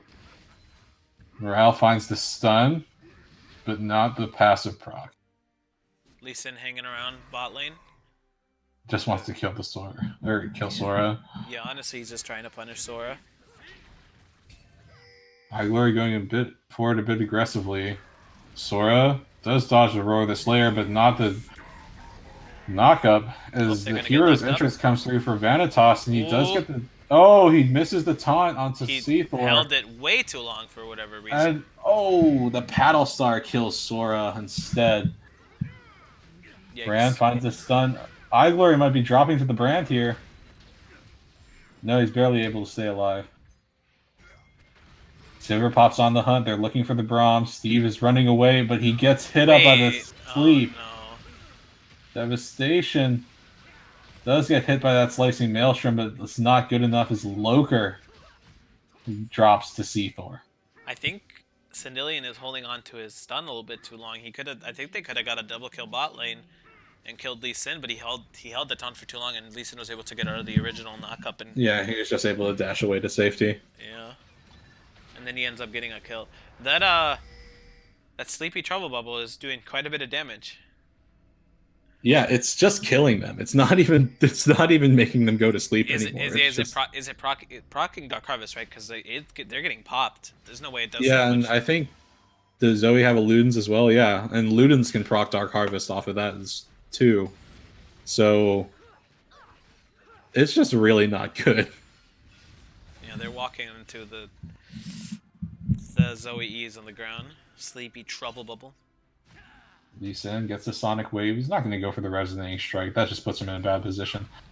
Sora misses the Javelin Toss again, as Lee Sin also misses his Sonic Strike, or Sonic Wave.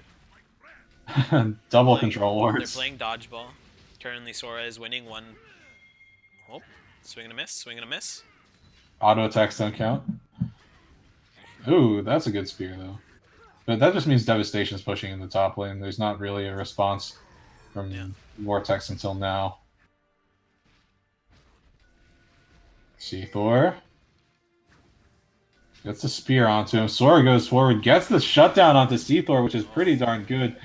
Glory wanted to get the culling off onto Morale, but he gets stunned up immediately. There, Morale flashing forward for the ultimate to come through here, misses the stun onto Steve. But now it's Sandillion who finds this knock up into the taunt onto Lost in Rotation. But Devastation ends up nabbing the kill onto Steve, while Lost in Rotation gets it onto Glory. Slicing Maelstrom comes through from Loker, but it's not good enough. Hello, Cannon? I think Loker needed to be in better position to do that a lot earlier. Yeah. Also, it wasn't talked about, but Sandillion could have also ulted him if they had talked about it a little bit better. Oh man, this is a high kill game, but it's completely favoring S.A.D.B.O.I.S. S.A.D.B.O.I.S. Considering they have 3 Dark Harvests to the 1 of goodbye. Yep, I think that's it. Oh, flash away. Well, Sora wakes up in time to flash away.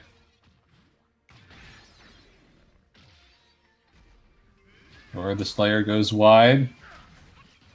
Winter's Bite finds its way onto Lost in Rotation as Sora might be just dropping. Oh, Morale nabs the kill. Nice. With the Pyroblast. I think that's what it's called. Yeah, Man, like I said, I really needed a tank player somewhere else. It doesn't make sense to have all that damage versus a Scion that can just sit in front. Especially when, your team's kind of AP focused. Scion just builds a lot of MR. Yeah, I mean, you see the Abyssal Mask, you see the the Merc treads, and now he's looking like he's building a Righteous Glory, because he can. There's really not a lot of it AD yet. On Night Glory, that he can burst them down. Devastation gets his red buff. They will be going for this Earth Drake next, which means they can rush and Baron whenever possible. And Vortex really can't get out of their base anymore. No, there's very, very little they can do at this point. The next Drake would be another mountain. That's but I don't really think like they get that other mountain. This game is just ending even like that much faster. Yeah, but I think if it goes to the next Drake, I don't think it will be going to the next Drake. I think this game is ending before that Drake comes through. Honestly. Sora's javelin goes wide once more. His Winds of War also miss. That did not go through the shield at all. Oh, jeez. Devastation takes a pretty significant chunk of damage here. Oh, Lost in Rotation already has a Banshee's Veil. He's going to be very hard to get onto. Sora hit up by the Decimating Smash, but there's no further commitment from S.A.D.B.O.I.S. Yep, all 5 of them are there. Oh, Lost in Rotation gets the one shot. Holy moly. Missing Pink's Scion coming. channels Unstoppable Onslaught. Devastation takes a fair chunk of damage from Winds of War. I honestly think that S.A.D.B.O.I.S. Okay, well, now I should just say I honestly think S.A.D.B.O.I.S. should just go for Baron right now. Yep. They don't really need to be here.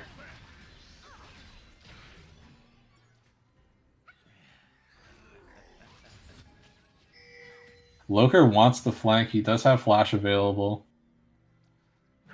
This Scion is just so tanky, though. Oh, he finds a stun onto Seathor. I think they have it worded out, so there's no way he can go for it. Yeah. Banshee's Veil popped. That's important. Nidalee is back up. If they want to go for something, they might be able to go for it now. Sweeping out wars. Sleep finds its way onto the Galio. Oh, there's the culling coming out as well. Seathor's at half health. He can just sustain by hitting a jungle camp, though. Which he does. Look at that. He's already full health again. Yep. Oh my. Now Loker is just so low. I think if he hadn't popped E, he would be dead. Or W, I think. Yeah, W. Lightning Surge or something like that. Yeah. This is not looking like it's going to go on for very much longer. Oh my goodness, that Demolish procced half that turret's health. Zendilion gets hit by the Sonic Wave. But now Loker goes forward. He gets the Slicing Maelstrom out. Lost in Rotation very low. So is Devastation and Seathor. They're going down. No, they're not going down. They're staying alive as Zendilion also drops. Oh, very good taunt. But that's not good enough because iGlory was in top lane at this entire time. iGlory, can you be the hero that your team needs? No, never mind. I don't think you can. He is Unstoppable Onslaught goes forward as Omnia Vanitas just trying to get more damage down. Ross in Rotation dashes forward, gets the auto attack out. iGlory is going to be running away back to his fountain as the 4-man of S.A.D.B.O.I.S look to take out this inhibitor. And do they have a way behind them? Yes, they do, but it looks like they're just going to go reset. Yep. That was honestly the best that they could hope for.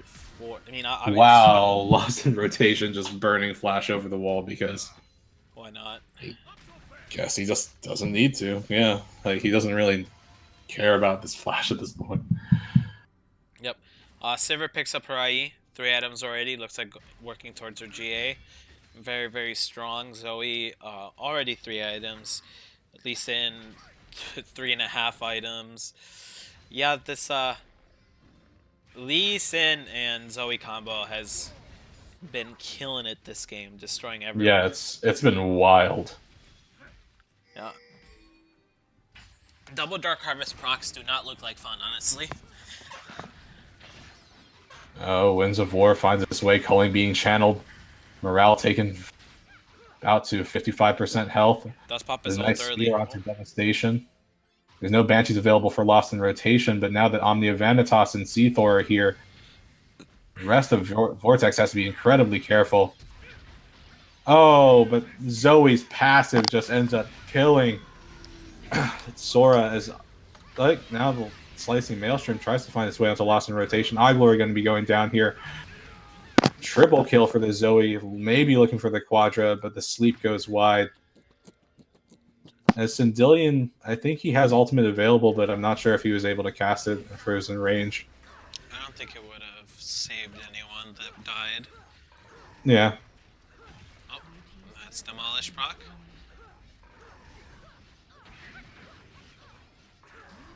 Inhib down. They might just look to end here? No. They could, I think. But, hey, you said they wouldn't make it to the next dragon. Next dragon spawn, man. That's a good thing. They are 13, 14k down almost. No, just 13.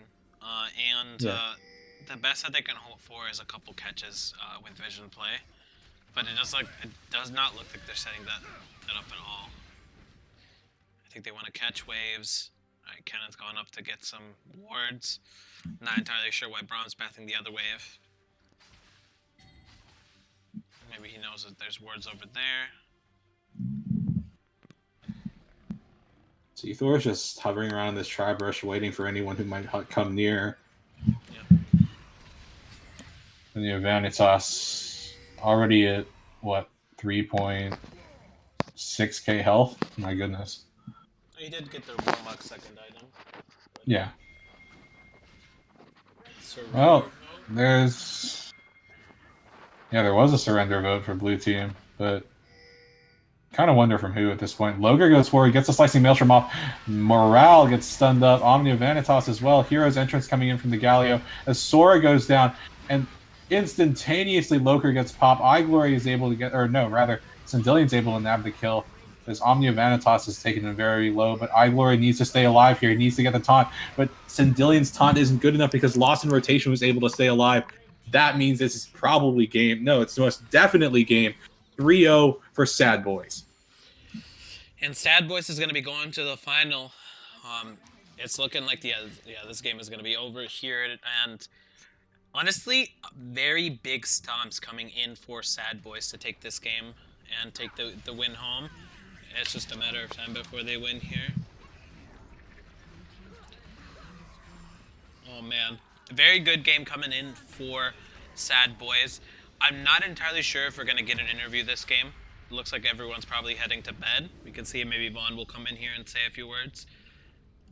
But yeah, I'd expect Vaughn to come in. Yeah.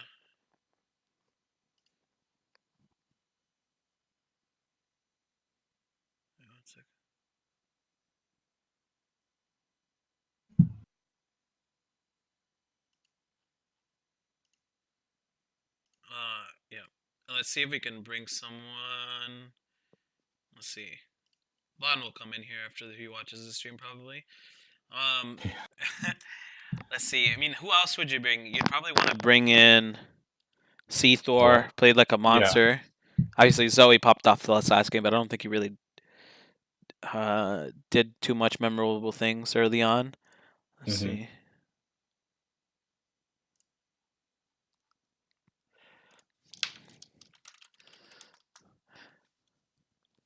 Let's see. Would anyone else like to go in? Oh.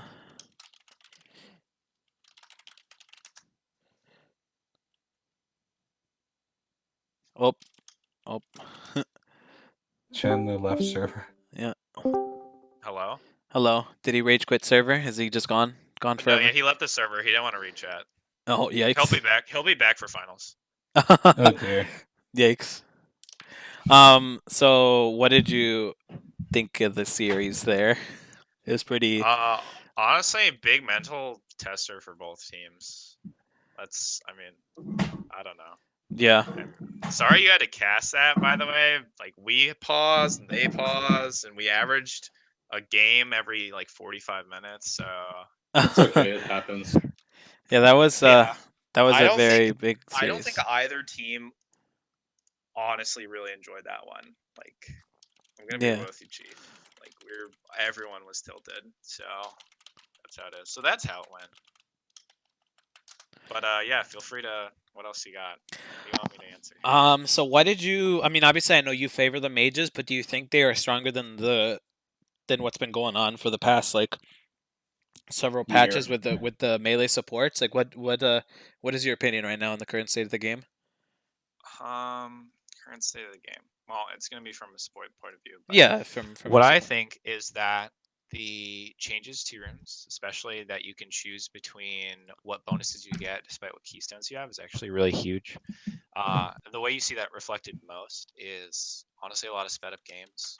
Our longest game was that last game, and kind of we didn't end when we should have. So that's the only reason why it was long. I'm pretty sure almost every game that I've been playing, even in like solo queue, ends really fast.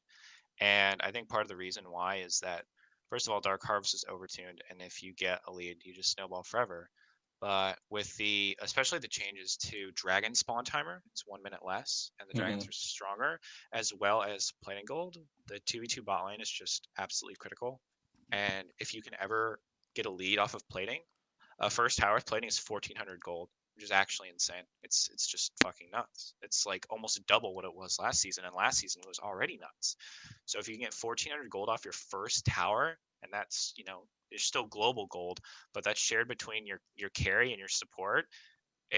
It's so easy to snowball, and there's so much different meta you can play. Like you can really mix and match with how dynamic the game is right now. So I think the game is really, I don't want to say bot focused, because you can win. Like literally that last game, Xander had 19 kills and he just one shot everyone. So I don't want to say the game is bot focused, but I think drafting a winning 2v2 bot lane is just crucial right now. And we showed that in draft. Like every time we first picked Lucian, and then when they took it, we picked Sivir because it's a good lane for Sivir. It's not really like an insane 2v2, but yeah, long story short, early aggression macro does not matter. You just get the lead and you run with it. That's how the game is right now. Yeah, especially with the Dark Harvest. There was a couple times where Zoe, I think, killed 2 people just based off Luden's Echo Dark Harvest proc. It was nasty.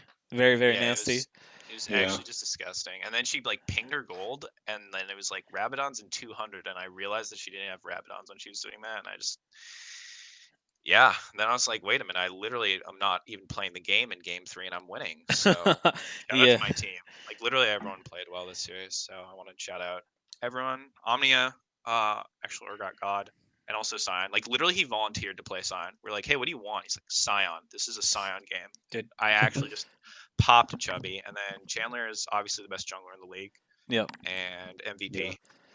This is not even up for debate. I don't know how you can think he's not MVP. And then Xander, champion pool, literally we'll play Galio whenever we want, and then just bust out. Like that was the first time we ever played Zoe and peak up, and like we were gonna take Xerath mid too, because he can play Xerath, but we picked him Galio there. So and then Dev, we Dev